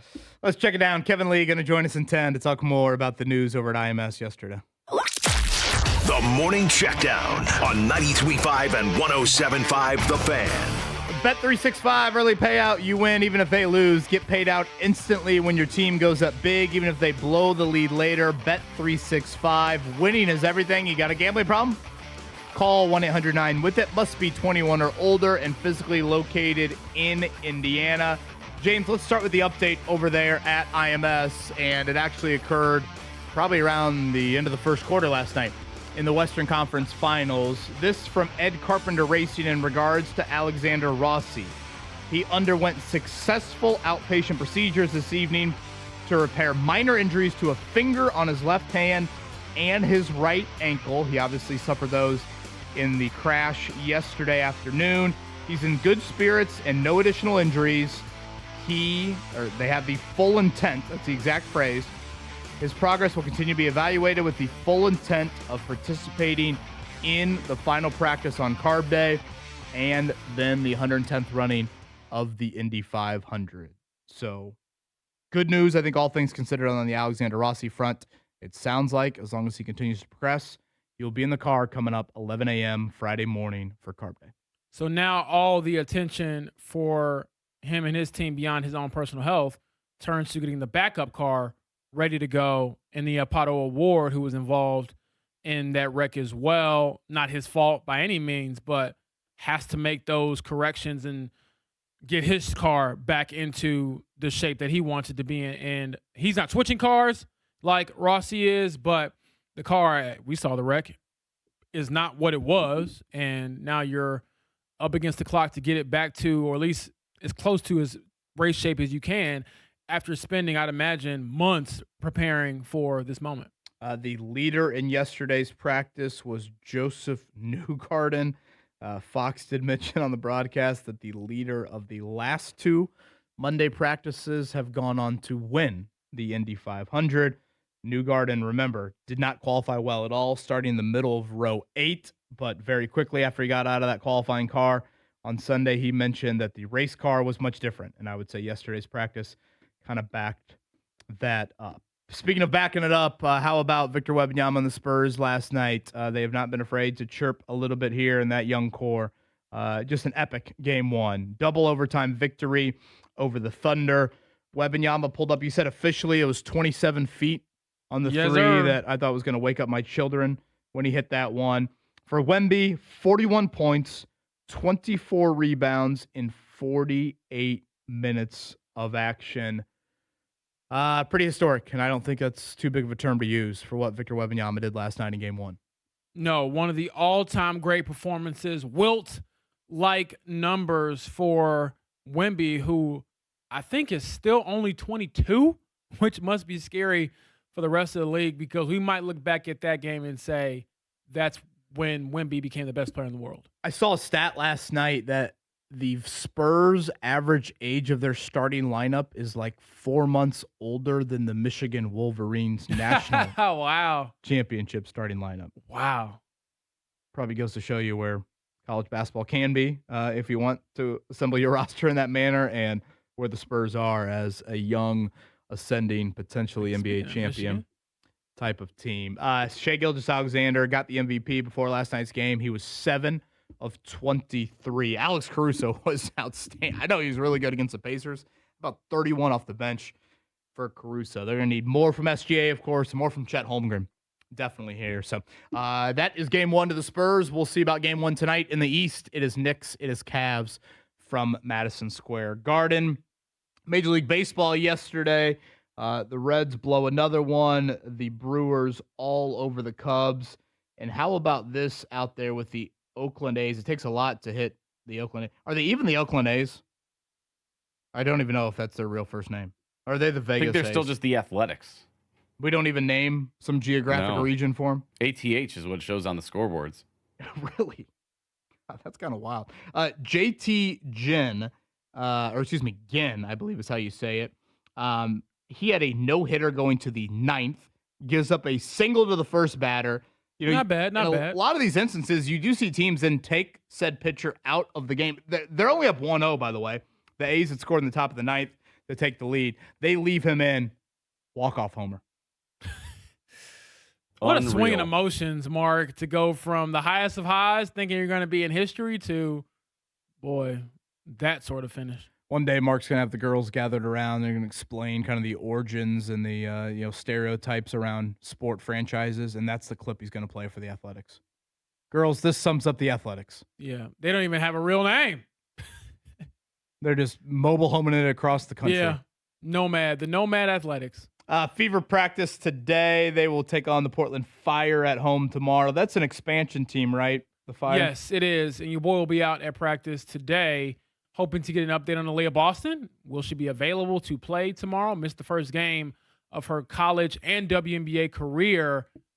What was that, Sunday? And that ended a streak of 275 straight games played for clearly one of the more durable players in the association. Wednesday, Friday for the Fever with home games as they conclude this 4-game home stand. All right, much more on what occurred yesterday. The crash of Alexander Rossi, Pato Ward getting caught up in it, all of the fallout from that, any other storylines as we look towards Carb Day, and the 110th running of the Indianapolis 500. Kevin Lee, you hear him nightly on trackside. Fox, he's been very busy, of course, with that wonderful crew. He's going to join us next.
Indoor and outdoor concrete is Galaxy Concrete Coating. Sidewalk, porches, basements, garages. Obviously, the indoor would be more of a basement aspect. The outdoor, all the other stuff, head to their website, galaxyconcretecoatings.com. When you're there, I think you'll see a ton of pictures and styles that are available to you. Actually, my parents had some work done to their home here recently from Galaxy Concrete Coatings. I love the manufacturer upgrade, the warranty from 15 years to lifetime. I thought that was pretty just kind of calming if you need to dabble in any of that. But for us, new sidewalk, new front porch, a couple summers ago, thrilled with the results. Makes total sense to kind of match our 100-year-old home. We could have used some upgrades, to say the least, and we're very pleased with the Jupiter style from Galaxy Concrete Coating. So, again, it's indoor and outdoor concrete, garages, basements, patios, porches, sidewalks. So Galaxy Concrete Coatings is all about. Contact them today, galaxyconcretecoatings.com.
Morning Show with Kevin Bowen and James Boyd.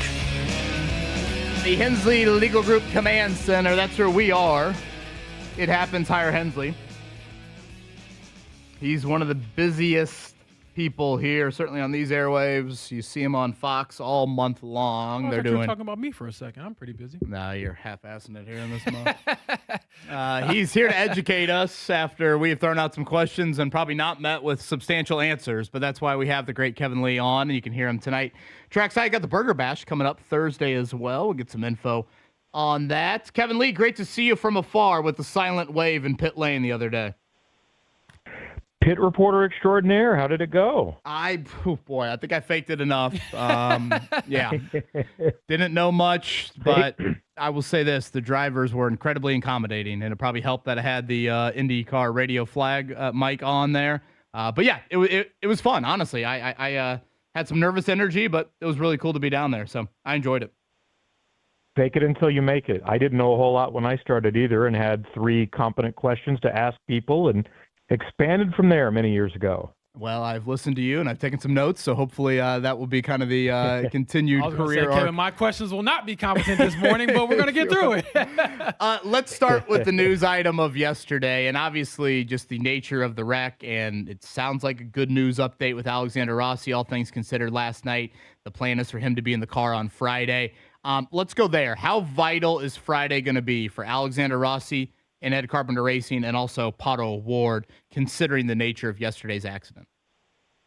Yeah, in many ways. First, for Rossi, just to confirm that he is capable of operating the car successfully. So you're right, this is as positive as it could be. I felt pretty good since we saw him get out of the car and walk. Did see a little bit of a limp, and then when I watched back again, it looks like his ankle is turned a little bit. So that makes sense that there was a procedure on his ankle. We don't know the extent of that. We don't know what they did, what finger it is on his left hand.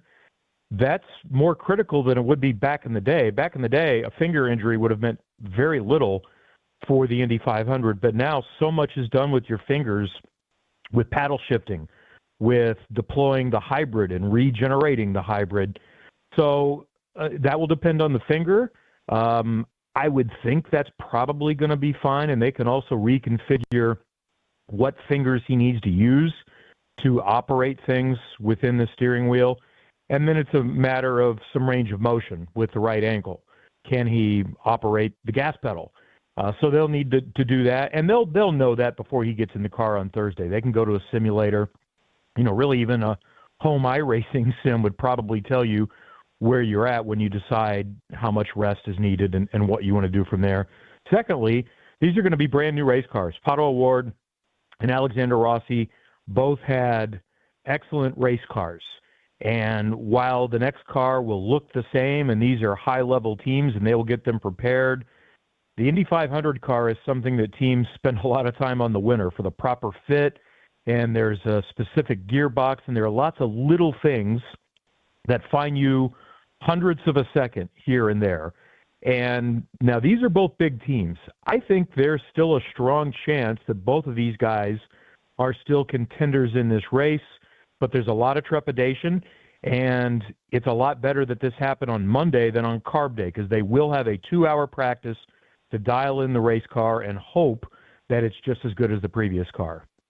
So, Kevin, along those lines, because I've been pestering the other Kevin all morning here on the show about the backup car, how much maintenance is put into that car, and then how much of that has to get ramped up when suddenly it is the car?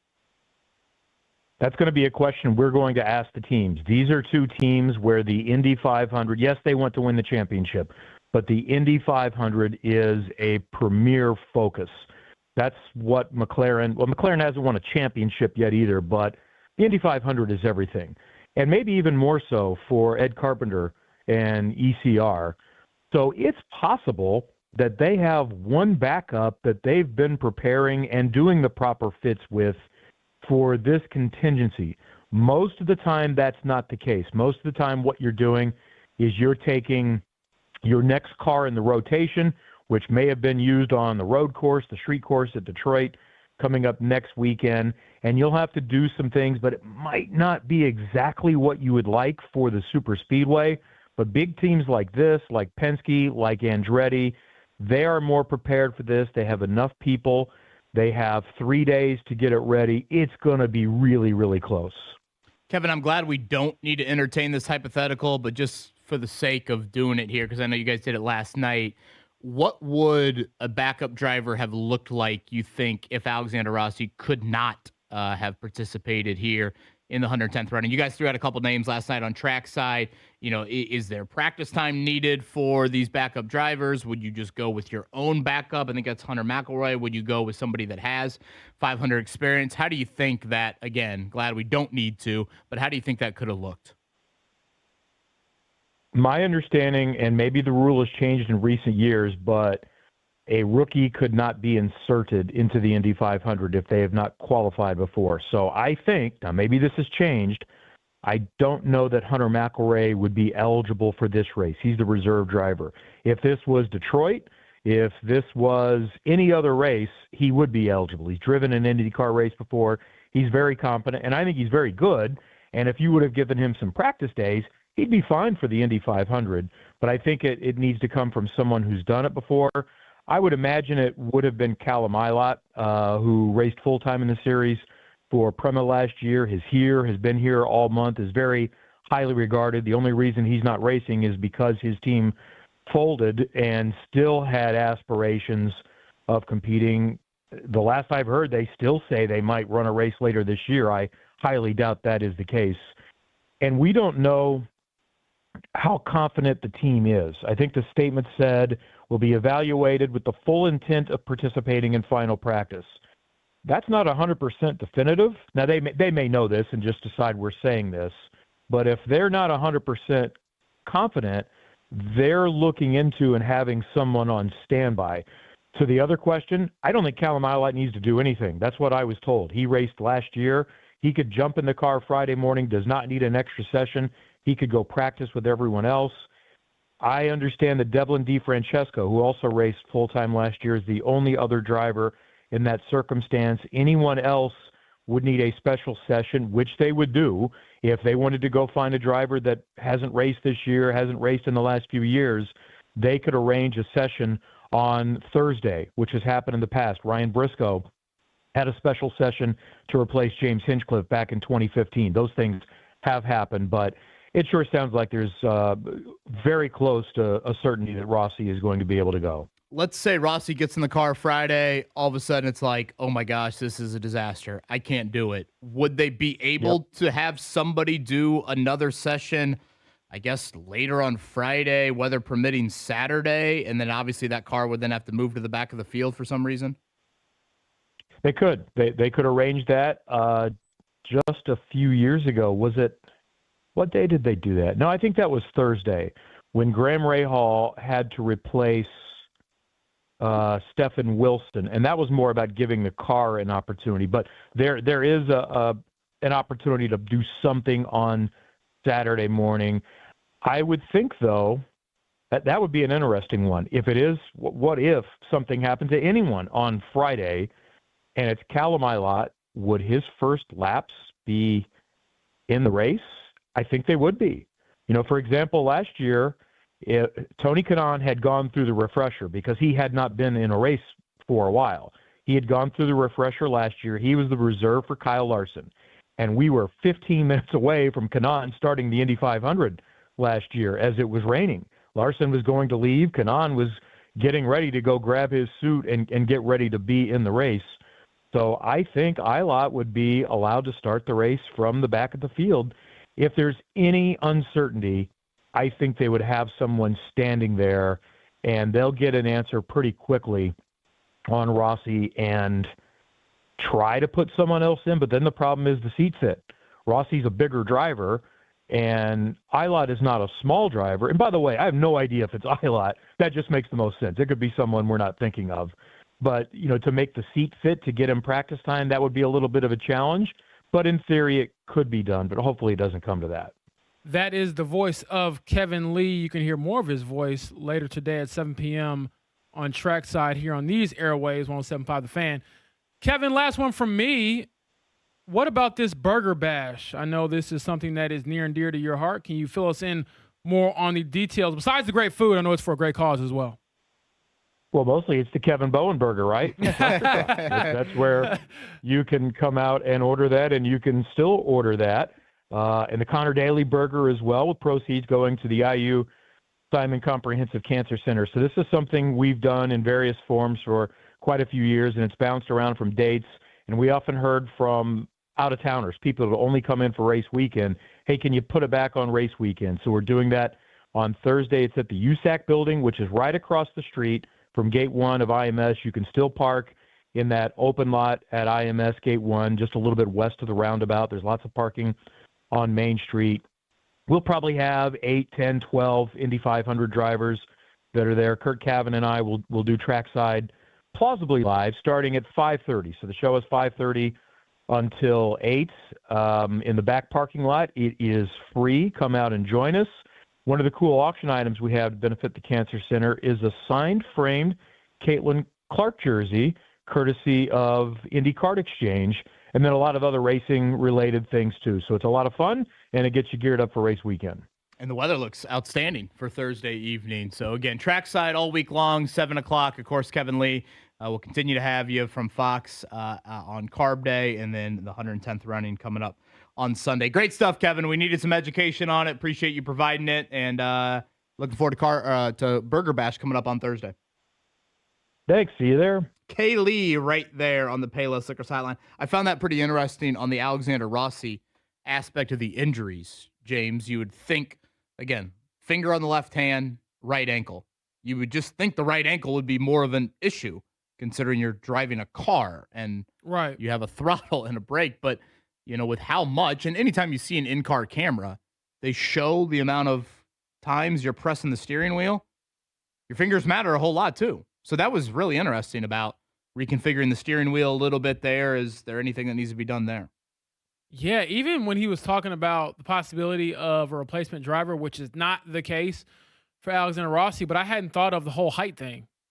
You know, if someone's taller or shorter. Oh, yeah, Rossi's easily one of the tallest. Yeah, so that's a factor if he weren't able to go. Fortunately, it sounds like he will be. But, yeah, when it comes to the fingers, I'm curious to know which one it is because I'm not some great athlete.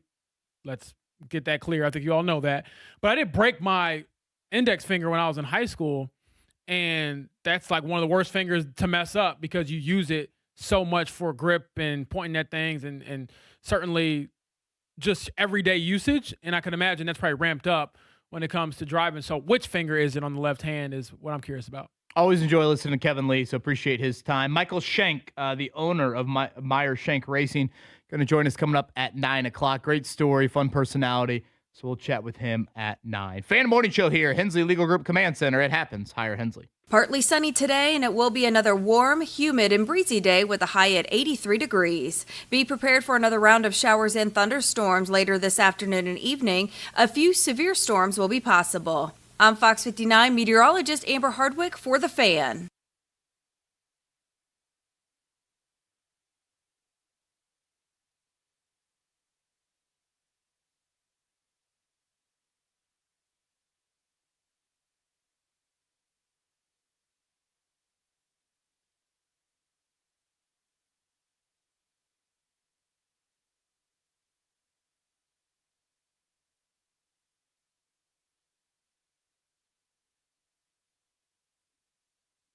We Grow Hair Indy, the gold standard for hair restoration, northwest side. That would be building number 2 up there at the pyramids. You owe it to yourself. I've had many people ask me questions. Hey, what was it like? What was the process? What was the procedure? What was recovery? All very fair questions. Happy to answer them. But I always say, ask them. They are the people that are the experts too. And it's a free evaluation. It's a private evaluation. It's a virtual evaluation. Whatever you want, that's what they're going to give you. But at the very least, you owe it to yourself to get answers. Get some answers, get some education on what they can provide you, and then make, obviously, what is a big decision off of that. Again, it is the gold standard for hair restoration. It's We Grow Hair Indy, northwest side, building number 2 at the pyramids. If you want to, just first check out the website, wegrowhairindy.com. You can find that before and after pictures and videos. The gold standard For hair restoration, we grow hair Indy.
This is the Fan Morning Show with Kevin Bowen and James Boyd.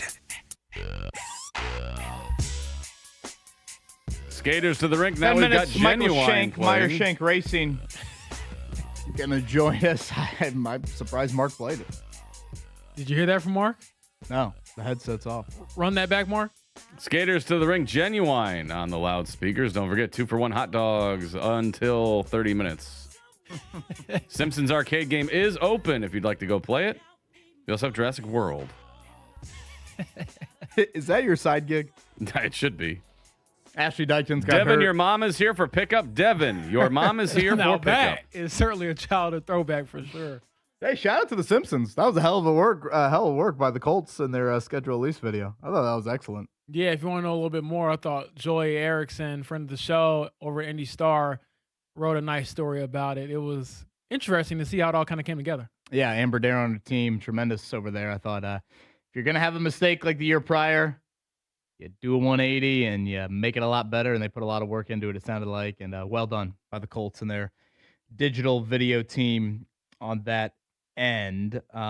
Mark playing that. Is that a Ashley Dykton Pato Award song choice there? Mark's headset's off. He's just trying to He's talking to move on from there. Yeah, I was talking to Christian in here. What's up? I was saying, was that your Pato Award Ashley Dykton song choice there? Oh, probably. She's probably got a whole playlist. Just Pato is and a heart emoji. This from Alexander Rossi tweeting 2 minutes ago. Morning. What did I miss? Anyway, see you at Cracker Barrel for Ask Off Track Live. That is the podcast with him and James Hinchcliffe there. So Alexander Rossi usually always has got a zinger or two there. Quite the persona to him, I think, to say the least. I think you see it in some of his driving. So sounds like spirits are good in the Alexander Rossi camp. As the update last night for those who missed it, did have a minor procedure done. How minor it is on the finger, a finger on the left hand, and then right ankle as well. But sounds like it'd be good to be in the car coming up on Friday. I'll tell you what, let's get a live shot at that arrival at Cracker Barrel. How's he walking? How's he eating? Which hand is he using? Which finger? Is he playing checkers with the left hand, Yeah. outside of Cracker Barrel there? The pin game. See? The golf tee game. That will let you know how he's feeling as far as the mobility in the hand. Yeah, that's a good place to go for, trying to see where he's at come Friday. How's he holding the syrup? I was going to say, I do love me some Little Cracker shaky. Barrel pancakes, I must say. Best pancakes I've ever had, probably. Did you go audible gasp last night? I had a loud one when Mr. Wembanyama pulled up from 27 feet there in overtime. Yeah, I did. And it made me think of the Steph Curry shot from years ago in OKC. That was right before Steph Curry, in my opinion, became... Same spot on the court, right? Same building? Yeah, like same left wing. And that shot for Steph sort of catapulted him into, I'm the best player in the world. I think he won his first MVP that year. But that was a regular season game. This one was game one of your first conference finals appearance ever for Wemby. And to have that confidence to shoot that shot in that moment, yeah, he said after the game he wasn't thinking. And boy, I hate to think of what he could be when he starts to think.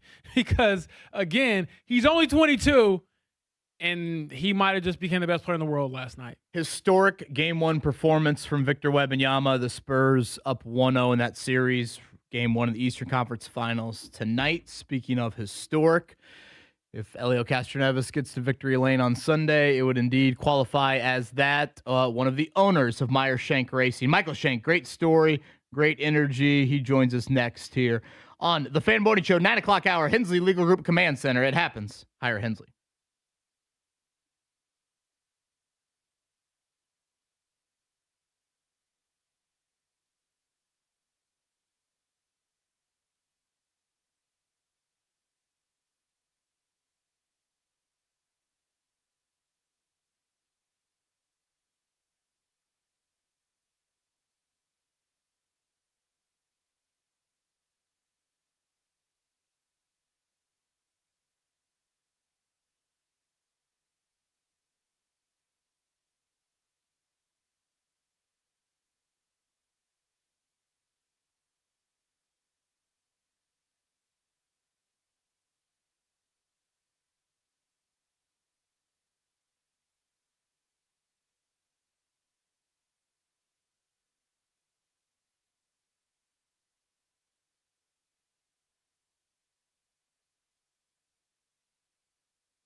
Morning Show with Kevin Bowen and James Boyd. 9 o'clock hour on a Tuesday. Reminder, nothing on the track Tuesday, Wednesday, and Thursday. We'll be out there. Pagoda Plaza, Carb Day, one of our favorite, certainly, days of the year. Fingers crossed for good weather. I think it's starting to maybe trend a little bit later in the day, so can't wait to be out there. Join us 7 a.m., of course, with the Fan Morning Show, a man that will be very busy on Carb Day with far more important things than seeing me drink beer. Although if I had a Busch Light, maybe he would join us for a cheers with that. He is one of the owners of Shank Racing. He is Michael Shank on this Tuesday morning. Michael, thanks for joining us, man. Love being here. Thanks for having me, guys. How we feeling? Felix Rosenquist, inside of row 2. Elio, Marcus Ericsson, 14th and 16th. I fairly good would be my amateur eye. What are your thoughts with your 3 cars? Fairly good. I think more than anything, really disappointed we didn't get the pole for Felix. He had the fastest car on Sunday. I'm convinced of it. She didn't pole that last run, and is really disappointing for all the effort and all the stuff we do, 7 months ago working on qualifying setup here, but, listening, starting fourth is just fine. And we can go from there. But an exciting day from the rain taking it out on Saturday to kind of how we all ran it Sunday. I thought it was a good day.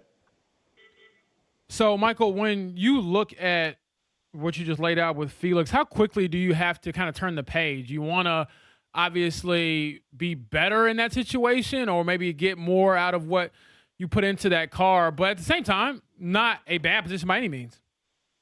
Well, if I'm telling you the truth, it was really hard to get over for me and some of the guys, such an effort goes into making these cars that fast around this place. And when it doesn't quite go your way, when it seemingly is going your way, it's really, really hard to accept. So we go into investigation mode. We try to figure out what happened. We try to learn for all 3 cars, and for the future more than anything. It is really a finicky track in qualifying trim. And then you see wide spreads on team cars, on some of their cars being faster than the others. And it's a bizarre situation out of the Speedway that is tricky to explain. It's the voice of Michael Shank. Again, the 3 cars there from Shank Racing: Felix Rosenquist, Elio Castroneves, and Marcus Armstrong. One more kind of on qualifying weekend. I feel like from an owner that has certainly progressed his way through the sport into the full-time entries here. Obviously, circumstances, I think, dictated, but we didn't have bumping this year. How much do you think that needs to be a piece of the 500? How do you view it from full-time to somebody that obviously at some point in IndyCar you weren't a full-time team? How do you kind of sift through all of that when it comes to bump day? I feel a couple of ways about this. Number one, I think is a tremendous tradition that I don't want to see go away. Now, thankfully, as we go forward and IndyCar have dictated, going forward to run the regular season, you have to be a franchise team. However, to do the Indy 500, you can still be an open team, which I'm grateful for that part of it. And my hope is that we have 2 or 3 cars each year that are in the bumping position. I just think it adds a level. Some of the most exciting times I've ever seen are during bubble days and bubble runs, like with the McLaren cars a few years ago and Alonso. And those were just hair-raising. I went down on the pit lane myself just to feel the energy. I think I did it to punish myself to make sure we're never, ever, ever in that position as a team. But, man, what an exciting thing for TV and for the folks at the track. Again, Michael Shank with us here, Shank Racing. I was listening to a driver a few weeks back, Michael, say that if you want to do the Indy 500 right, you need about 1.5 million. You think that's an accurate figure?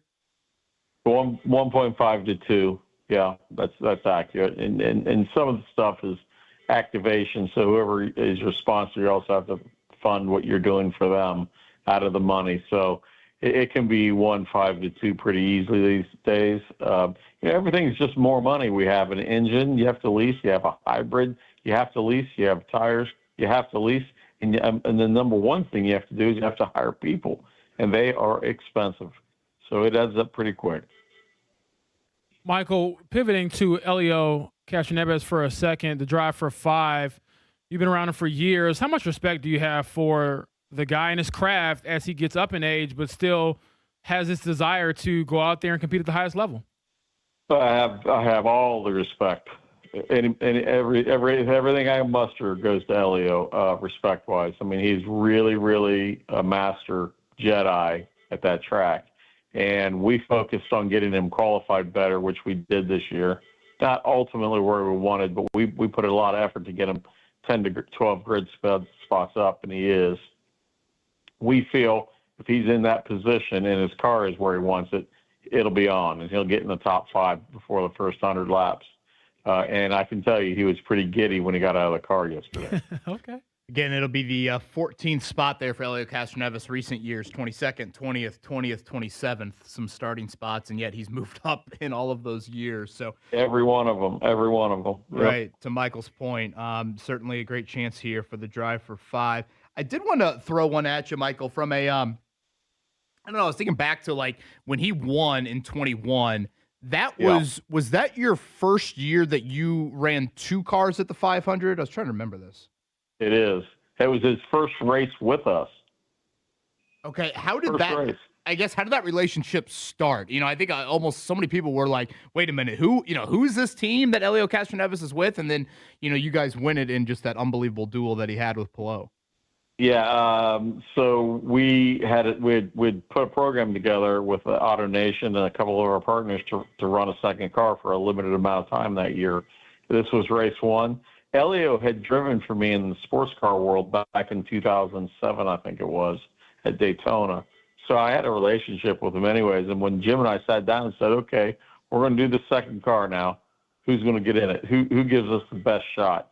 And, we saw, Roger had, separated himself from Elio at that time after a tremendous run. And we just thought, we looked at the numbers, and we just thought he was still producing.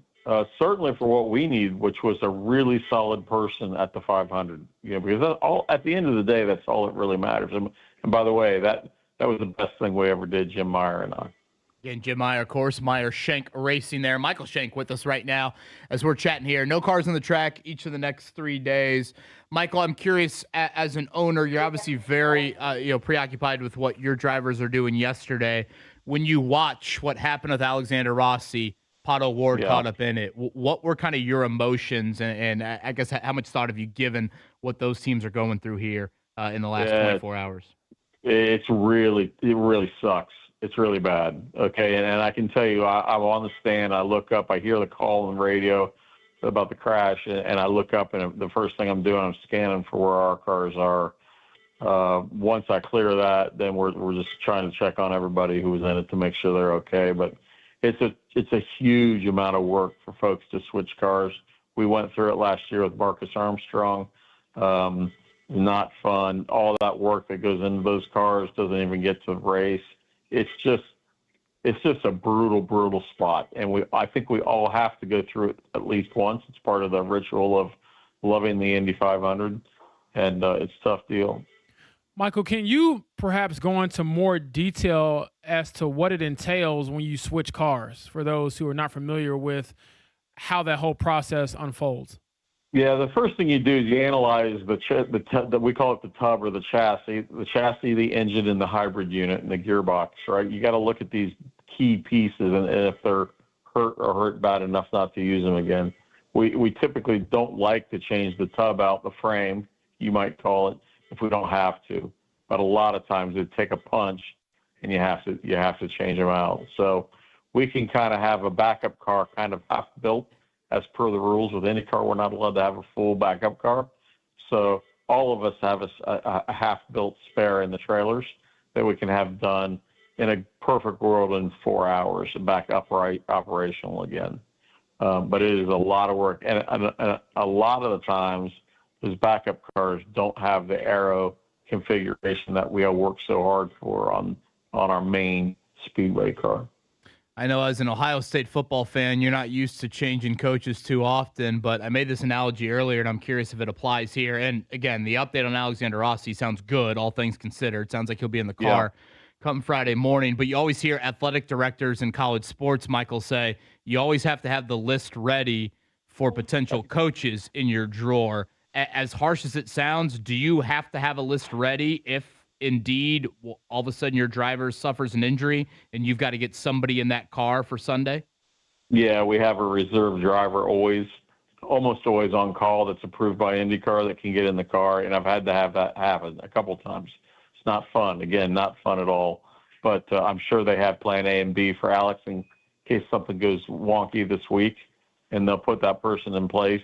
We all have the same problem, and we all are starting to employ kind of reserve drivers these days. Again, that's the voice of Michael Shank. His car's Felix Rosenquist. Chatted with Felix earlier in the week, and that man was quite confident in his car. I think you saw it, even though the qualifying speed maybe didn't get all the way to the pole. Elio Castroneves, 14th. Marcus Armstrong, 16th. Outside of, a bush light at Binkley's maybe to celebrate on Sunday, what are the goals, Michael Shank, come the 110th running for your team? Well, if we're there at Binkley's on Sunday night with bush lights, a really, really good thing happens. So we welcome everybody there. Do you feel like there are realistic chances to be in victory lane with a couple of these cars? Oh, wow. Well, yeah. I mean, my boys are good there. My guys are. Marcus doesn't have as much time, but he's really catching on quick. But Elio and Felix are Jedi masters as far as I'm concerned. There. We have to give them a car, and we have to give them pit stops. If we give them those two things, they will be in the top 5. Then it's kind of up to them to do a little trim at the end and turn the boost up if we can, get the power where we need it, and go for the W. Certainly it's a team not to write off by any means. They've got a great opportunity coming up with multiple cars on Sunday. Michael, I've always enjoyed hearing your conversations with others. Thanks for making time with us, and we cannot wait for this weekend. Anytime, all the time, guys. Thank you. That is Michael Shank right there. Meyer Shank Racing. Jim Meyer, they've got a Sirius XM connection. Of course, you see it on the Felix Rosenquist car there. He's got the camo-looking car. And I thought the Elio point he brought up was a really good one, James. When you asked that question about kind of the drive for 5 with it, Elio's been with Meyer Shank here since winning that 4th and 21. Right. These are the starts and finishes, okay? So where he started the race and where he's finished since. 27th to 7th, 20th to 15th, 20th and 20th same year, and then last year, 22nd to 10th. So it's kind of like what we're seeing with Connor Daly here in the middle of row 3. You now put a very accomplished racer and give them a qualifying car that's top half of the field. What's Elio? 14th, I think I said? Yeah, 14th. All of a sudden, you're chopping, 5, 6, 7 cars out of there that he is needing to pass on race day. And we know how much chaos can be there and, 5 or 6 or 7 cars there. So I don't, judging by Michael Shank's voice, and, he strikes me as a confident human, he seems to have pretty legit confidence that Elio can be there here. And can you imagine that? A 5th win at the age of 51 years old. Well, if anybody can do it, it's the Jedi Mind Master. Or what did he call No one has ever called him me and that. Felix? Yeah, no one's ever called me that. Nah. I did chat with Felix Jedi Thursday. Master? No love for KB? No.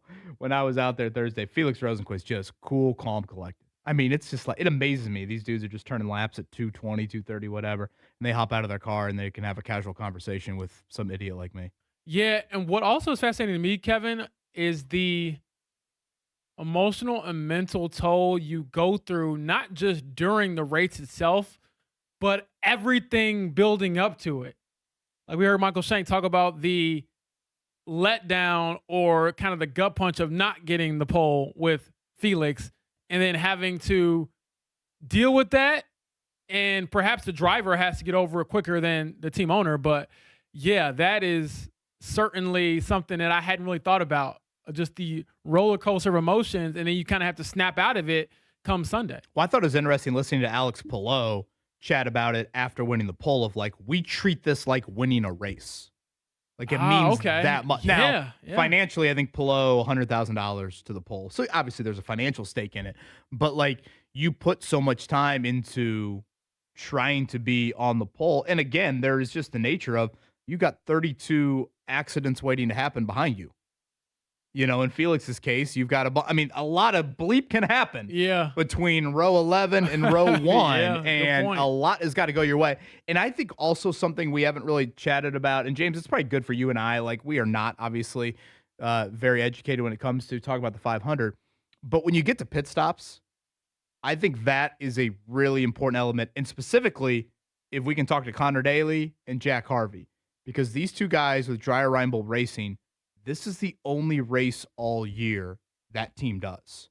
So when you think about the reps that go into hot pit stops, real pit stops, they don't get that outside of this. Sure, they're doing it in their garage and they're trying to mimic it as best they can, but the crowdedness of what pit lane looks like, and go watch any race. Last year, Joseph Newgarden makes his way through the entire field. Where does his race end? Pit lane. Where does Robert Schwartzman have an issue last year? Pit lane. Where did Alex Palou have an issue a couple of years ago? Pit lane. Like, so much happens on those pit stops. I know we use the analogy a lot. 1 second is like 3 football fields in an IndyCar race. Well, think about if that, fuel is stuck in there for 1 more second. You've lost 3 football fields. Go take a picture. Dang, I hadn't thought about that. I didn't know that. Whoa. Yeah. Go take a picture of the final lap and see how close those cars are together. You don't think 3 football fields would matter? So, pit stops. And especially for Connor Daly. Again, a team that obviously they got great speed. They got a great qualifying car. They got a great race car. But those 5, 6 pit stops, that is a lot of time you spend on pit lane when you equate it to what it's like going around 200 laps. One more thing I didn't know, and shout out to Michael Shank for joining us on the show. I didn't realize you couldn't have a full backup car already built. I did not know that either. So that was an interesting. What do you say, 4 hours it takes? Yes, to get it from backup, halfway done perhaps, to fully operational. And he mentioned that it's an IndyCar rule. So I know some people in the YouTube chat were saying, well, maybe it's finances or this. I don't know if it's that, but I would like to know more about it. And perhaps that is a question I can throw the way of a few more guests we have throughout the show this week. Yeah, Rick points out here, pit lane speeding penalty for Scott Dixon. Yeah, because you got to get down to whatever it is, 60-some miles per hour. I forget what the exact number is when you get to the start of pit lane. And that is something that we see. A drive-through penalty like that can totally derail your race. So there's so many little elements and, just details, frankly, that go into it outside of just being an absolute maniac that's braver. But that's also than brave. The agony of that, or like the stress of that, is why we love it. 100%. And I was struck by this when I was doing the pit lane radio the other day. The bravery is obvious. Yeah, like for that, sure. We all can kind of get into that fighter pilot sort of like, they're literally driving rocket ships on the ground, but also you have to have incredible engineering brain. You got to be super smart to drive an Indy car. Like, okay, there are some sports out there that maybe your intelligence can be masked by just brute physical strength, right? Yeah. But if you're driving an Indy car, the aerodynamics, the engineering, the wind's doing this, I need to press this button. If that car's there, I need to do that. Like, there's only so much the people in your ear can tell you to do. And you got to do that and still drive. You mean to tell me it's a little more difficult than running a 2-3 zone? 220 miles. The old 1-3-1 in high school? Right. Hands up. Hands up. Hey, that's your man. You guard him. Right. Face guard him. Box out. Box out. Watch the middle. Backside. Just a little more math involved. Slightly. A little bit more than that. Thank you to Michael Shank. Mark Dykton, thank you for setting that up. Always enjoy. Not often you get to talk to an owner of an IndyCar team, and I've always enjoyed hearing Michael Shank describe his story. Not a guy born on third base at all. And he has worked his way up into a pretty impressive trio of cars he's got coming up on Sunday. All right, let's check it down. The Morning Checkdown on 93.5 and 107.5 The Fan. With Bet365 early payout, you win even if they lose. Get paid out instantly when your team goes up big, even if they blow the lead later. Bet365. Winning is everything. You got a gambling problem? Call 1-800-9-WITH-IT. Must be 21 or older and physically located in Indiana. Do I smell a little cluster trucks? Speaking of Indiana, Mark Dykton, boy, I smelt a great game one last night, James Boyd, and we certainly got that in the Western Conference Finals. Double overtime. It is the Spurs up 1-0 on the Thunder. Welcome to NBA stardom, if we needed to officially welcome him, Victor Wembanyama. Yeah, I thought you were going to say real quick about smelling things. You were going to smell the ever great smelling Evan Sherrill, Cluster Truck. Shout out to my boy. He is always very, very good. As far as Wemby goes, yeah, I think I smelled some, I can't say home cooking. I think I smelled this dude spoiling the home cooking that was OKC and SGA receiving his second MVP award back-to-back. But I think we left that game thinking the best player in the world resides in San Antonio. Yeah, that is an understatement. I thought Dylan Harper, big time for them as well. It's kind of a reminder when you watch the Spurs, they don't really rely on the bench that much. Now, I get De'Aaron Fox's injury situation impacted some things last night, which is kind of wild. They win game 1 on the road without Fox. They had 21 turnovers. And 11 from Stephen Castle. Yeah. Stephon Castle. Still overcame that to get the win. Thunder, Shai Gilgeous-Alexander, 7 of 23. Chet Holmgren, I thought, was not very impactful at all. Really, they got great nights, I thought, from Caruso, certainly. But I thought Jalen Williams, considering how much time he's missed, gave him some good minutes as well. But it's a 1-0 lead for the road team there in the Spurs Eastern Conference Final, Game 1 coming up tonight. That is Knicks Cavs. Who do you like in that series? I like the Knicks in that series. Don't turn off the radio. I promise Pacers fans, if it were the Pacers and the Knicks, I would pick the Pacers because they seem to have their number in the playoffs. But this you like Knicks the Knicks team easily, or you think this is a series? I think it'll go 6 at the most, but I might even lean towards 5 just because I feel like that Knicks team is more connected than the Cavs. And I trust Jalen Brunson more than I trust Donovan Mitchell, and certainly more than I trust James Harden at this stage of his career just to deliver in the playoffs. It seems like they're walking into the finals to take on the Thunder. That's what I think is going to happen. But every time I think about the Knicks, they just kind of lay one of these weird eggs. I know, but I feel like the Cavs lay more eggs. Yeah. Touche. So that'll get started tonight, Cavs and Knicks game 1. All right, yesterday over at IMS, we talked a little bit about it right there. But again, Alexander Rossi suffers what is a major crash, hitting that turn 2 wall. Got hit on the left side twice, once by the wall and once by Pato Ward, who couldn't get out of the way. So the good news, all things considered, on the Rossi front, he will, it sounds like, be in the car coming up Friday for Carb Day. The press release from Ed Carpenter Racing last night says the full intent to participate in the final practice and the 110th running. Rossi seems to be in good spirits on social media. He's chimed in this morning saying that he's ready to record the podcast. But the update injury-wise for him, he underwent successful outpatient procedures on Monday evening to repair minor injuries to a finger on his left hand and his right ankle. Those are the injuries he suffered in the crash. And James, I go back to our conversation with Kevin Lee earlier. I thought it was really interesting. Kevin Lee pointed out, don't forget about the finger injury.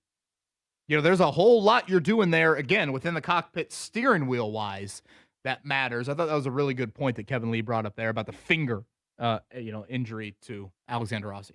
Again, but shout out to Rossi. Mentioned today that he'll be not even back in action as far as driving, but back in action as far as fan interactions later today at Cracker Barrel. So, he kind of downplayed it with the old tweet of, what did I miss? Well, for your sake, you're not going to miss the race, which is the main thing. Have you guys ever bought anything from the Cracker Barrel gift shop? I have not, but I will stand on the hill of Cracker Barrel breakfast is elite. I know there's been some controversy over the logo. I don't care as long as the pancakes taste the same. But never bought anything from I think I'm going through my grandma's house whenever I'm walking through there, and I don't want to buy anything from grandma's house.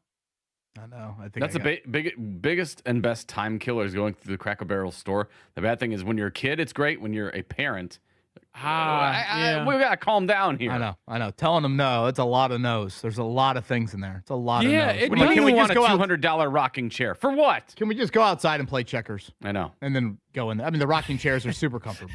Come on, can we just do that? I'll keep that in mind for future parenting advice. If you want to think about yesterday's practice from a non-crash standpoint for Rossi, Pato Ward, and company there, Joseph Newgarden was the fastest car. He starts in the middle of row 8. The leader of the Monday practice each of the last 2 years has been the Indy 500 champion. So, again, no cars in the track Tuesday, Wednesday, Thursday. We'll get a weather update from Amber Hardwick later today. But Carb Day looks like potentially that rain hopefully pushing a little bit later into the day.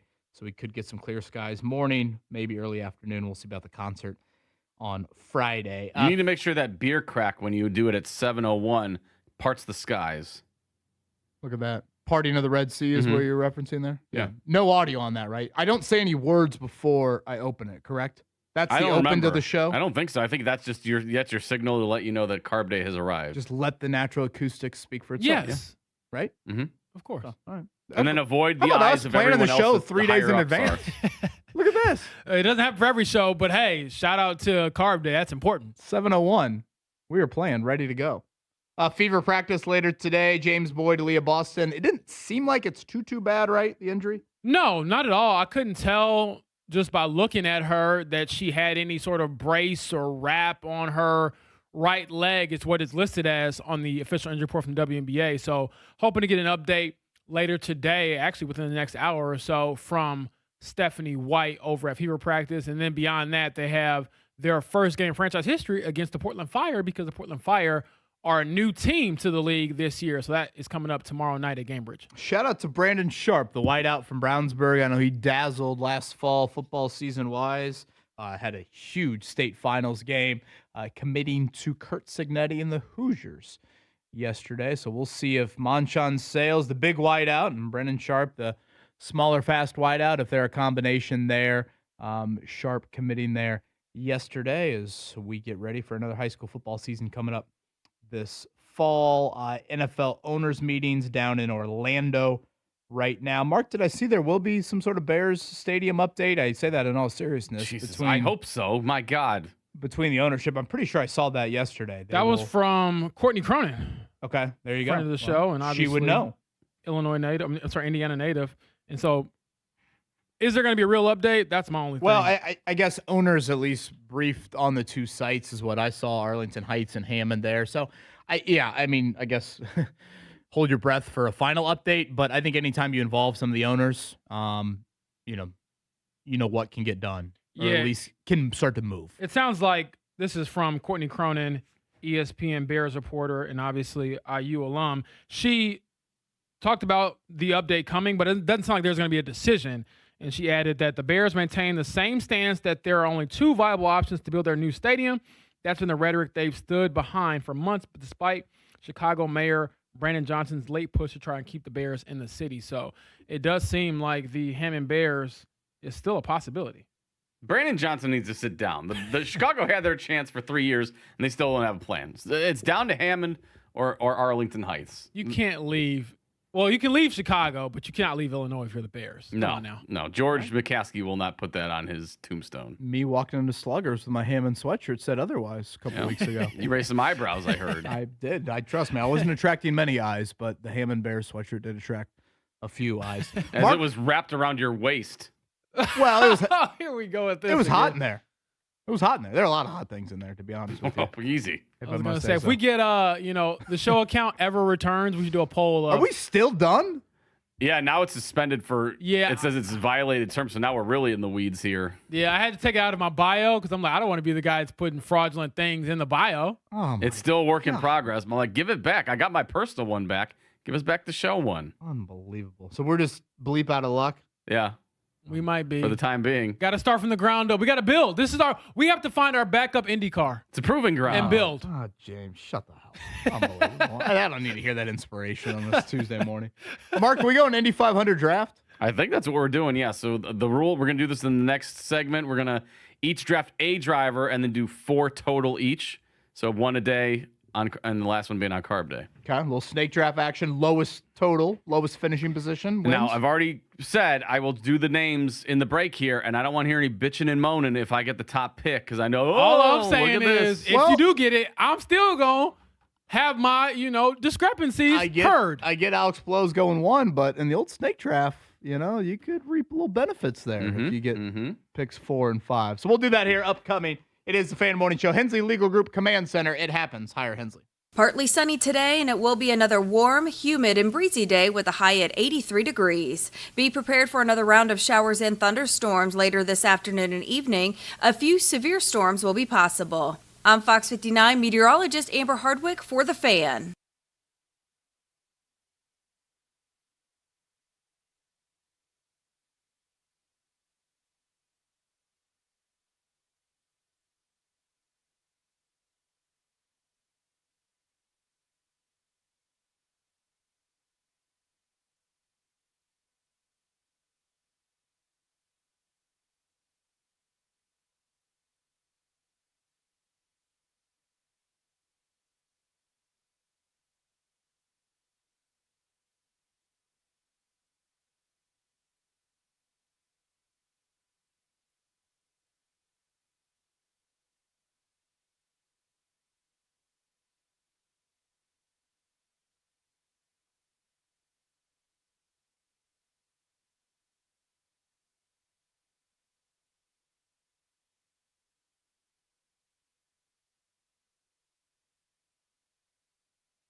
Break 'em. This is the Fan Morning Show with Kevin Bowen and James Boyd. Man, that cluster truck hitting the spot beautifully. It'll be a big part of the Burger Bash coming up Thursday night. We chatted with Kevin Lee about that earlier. You got about a week and a half left of the Kevin Bowen burger. You think the Connor Daly burger is a little bit more popular? You think a potential winner of the Indy 500 versus radio morning show host is a little more popular? Well, you know where my loyalty lies, so I'm just letting you know. I love you. I love you too, brother. But even then, through that love, you might have some ground to make up. No, I'm like Michael Singletary. I want winners. Speaking of Michael Singletary, when he said that, was he winning or was he losing? Because all that matters is the burger a winner. You know, you don't care about the name on it. You just want good meat. Right. No limp bacon. Your meat is good. You've got good meat, Kevin. Thank you. Appreciate that, Mark. I love you too. A shout out to Christian there in studio. Yeah, he didn't know what to make of this Well, show he got today. a little cluster truck action, did he not? He's got himself a breakfast burrito. Thank Shout out you, to Evan Sherrill, for Hook him up. that. Big fan, your promo code, big fan, $5 off. And again, the burgers through the end of May here, 20% of proceeds going to the IU Simon Cancer Center, which I absolutely love. All right, Mark Dykton, have you already spun the wheel to get our Indy 500 draft order? So I have spun the wheel once. Now, it is snake draft. So this person gets to choose if they want the first, third, or second pick. I guess you can go second if you want to. Oh, okay. Interesting here. Okay. All right. And the first, I guess, order is who? Mr. James Boyd. Ooh. Woo. So what pick number will James Boyd be selecting in our 4-car snake draft here for the Indianapolis 500? Give me the pick number 1. I'm rolling with the first pick. And you know who I'm rolling with. No, man, easy. Let's get our draft order set here before we jump I'm just the gun. letting you know. Okay, so James is in. I That know means he's it's- picking Jacob Abel. He loves the Texas Roadhouse car, so we know that's where he's going here with Nothing car wrong one. with Texas Roadhouse. Now, that's a good date. All right, and with the next option is myself. I will take the third pick, so Kevin will take the second. Right in the middle of you two. Just how my life always is here. All right, we'll go with round 1 today. And again, Mark, we're adding up the 4 cars and where they finish. And so it'll be the lowest order, or lowest total, I should say, of those 4 finishing cars. James Boyd, about as obvious as drafting Victor Wembanyama number 1 overall. Well, since Alex Pillow is going to go back-to-back, I'm going to start with Alex Pillow. Boring. Don't care. We almost should have taken Pillow off the board there. No, you losers. See, you're already trying to figure out ways to lose. You would have taken him off Loser the board if you had mentality. number 1. Okay, so I got pick number 2 here. You do. Man. Boy, yesterday had me nervous. Again, the first row, Pillow, Rossi, David Malukas. Row 2, Felix Rosenquist, Santino Ferrucci, Pato Ward. Connor Daly in the middle of row 3. Oh, man. I'm going to trust the finances and the hard work of Arrow McLaren getting Mr. Pato Ward's car back to life. Pick number 2 from, I believe it's Monterrey. Monterrey in Mexico. Car Cinco, Pato Award. All right, I'm gonna have to sleep on the couch now since I get to draft the guy replacing You're bringing me up in the families, family. Kevin. Yeah, sorry. Mark, I was thinking about your marriage, man. That's why I wanted to pick Pato. I know. I will go with, and boy, yeah, yesterday's event kind of changed my thoughts on things. And again, while you think about it, Mark, just to reiterate, that's why yesterday's crash to me is so massive. Like, yes, obviously you want good health for all 33 drivers, but we're talking about guys we're debating taking in the first round of this draft here in Pato Ward and Alexander Rossi. So, boy, that's big news. I mean, there's a little bit of a risk that I think I took there. And certainly if you take Alexander Rossi here, I'd argue there's a bigger risk. Yeah, and I'm not going to take that risk with the first pick. I'm going to go with the hometown kid. I'm going to take Connor Daly. Look at that. Mark Dykton go in the middle of row 3 there with one Connor Daly. So we'll do one round each day. Mark will have he can sleep on the first pick. Well, Ashley's dreaming about Pato Award next to Mark. She's gonna say the first thing. Who'd you draft today? And I'll say not Pato, and she'll be like out. Well, you get out. You had the choice to be pick number 2, so I did. That's I your also fault. thought that maybe yesterday's events might have changed your mind a little bit. I thought if I wouldn't have gone Pato, I think I would have gone Daly. Well, you have a YouTube commenter here saying Kevin the Homewrecker is your new name. So I don't know if I'm home wrecking. I'm trying to save Mark's marriage here. I don't know. I can see both sides of it. The more Pato, it sounds like it's not going too great for the Dykton household there. We'll continue to do that. We'll do it one final time here. This is the Fan Morning Show. The Hensley Legal Group Command Center. It happens. Hire Hensley. Kevin Bowen, James Boyd, Mark Dykton on a Tuesday.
This is the Fan Morning Show with Kevin Bowen and James Boyd.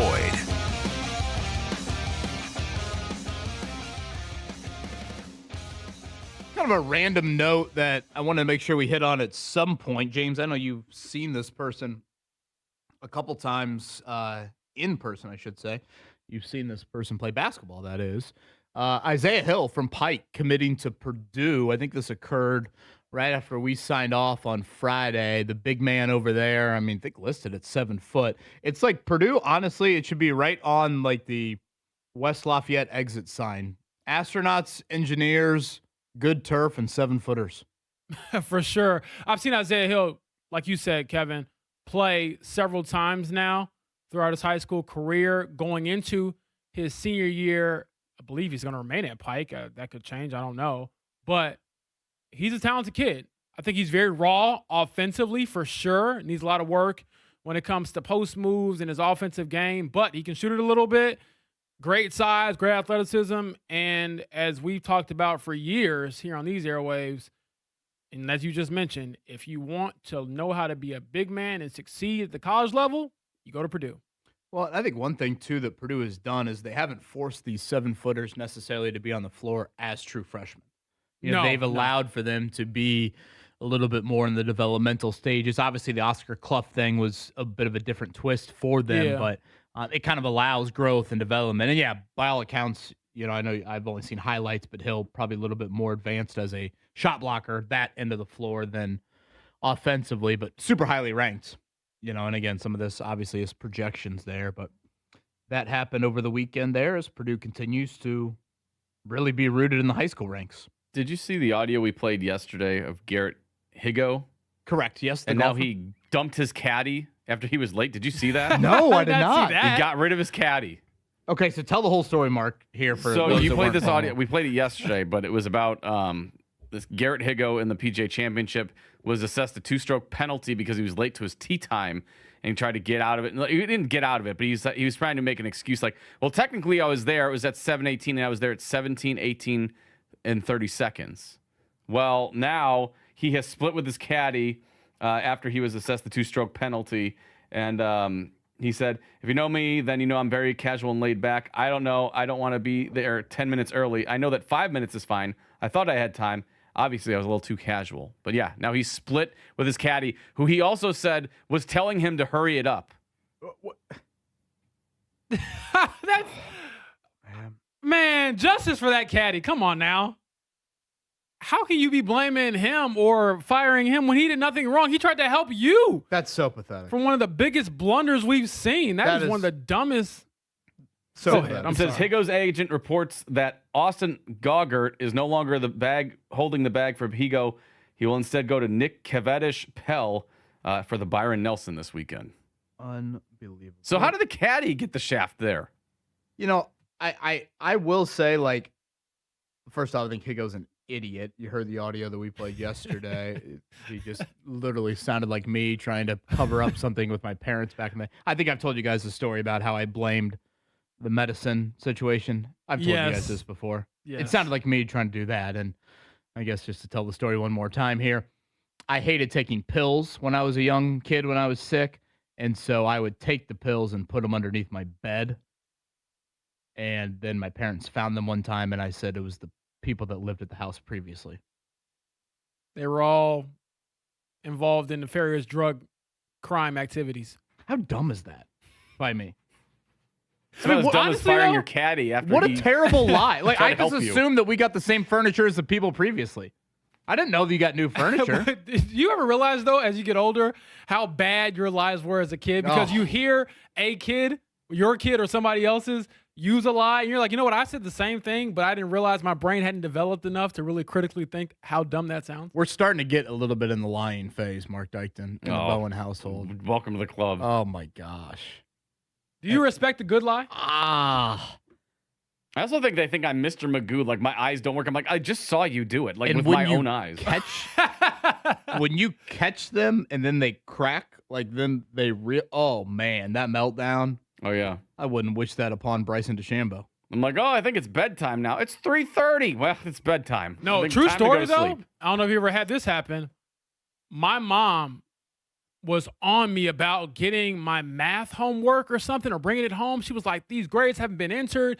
You've been playing basketball. You know all this stuff. I might have been like in middle school. And I was like, I haven't gotten it back. I didn't get it back. Typical, answer that the teacher hasn't graded my stuff. I kid you not. She, got into me. Oh, you're lying. You're this and that. I got scared. I got put on punishment. The very next day I go to school, the teacher gave a stack of stuff back to all of the kids. So I truly hadn't got it back yet. I was telling her, I'm telling you the truth. She didn't believe me. She actually apologized. She was like, I couldn't believe your teachers waited over a month to give you all these assignments back. She had me shaking in the kitchen. She's like, that's 1 out of 10 times you've actually told the truth. It truly was the one out of 100 time that the kid was actually right. Now, again, I think Garrett Higo is an idiot, to be clear, Mark, on that. Like, you have. But now you're a jerk. Like, when you heard him describe all of that, it's like, dude, you know what 718 means. Stop. I will say, I think one of the caddies' number one jobs is to make sure your player is doing nothing to incite some sort of penalty. Are you physically carrying them to the tee box then? I mean, I say to the player when I shake hands with them and we agree to be partners, I say, I need you on the first tee 2 minutes before your tee time every single time. And if you're not there 2 minutes before, I will come and find you and physically carry you to the tee box. Because remember, that man, Garrett Higo, the PGA Championship, he missed the cut by how many shots? 1, right? 1 shot. How many shots was the penalty? 2. Every time you say that out loud, I think of how stupid it is. Idiot. You know what I would tell him? I want winners. That's right. Be on time. So when did Singletary say that? When he was losing? I think that's when he was a coach. Yeah, he dropped his pants in the 49ers locker room. He was an awful coach. Yeah, I remember. I can picture it right now. Gosh. I can't even say from what I remember. From what I've learned, I can't say I was around watching that in real time. We can get some Shane Steichen audio like that this year. Cannot play with him. Cannot win with him. Cannot coach with him. Can't do it. I want winners. Me too. Gosh, man, I might need that for the soccer team coming up Wednesday night. I think we've been outscored 100-4 this year.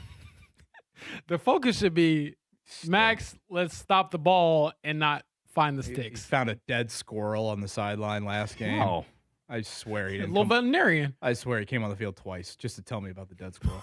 Can we go to the taxidermy after this? I'm like, Randy on the other team has scored 7 goals. Does that not frustrate you? We're down a baker's dozen and you're poking dead squirrels.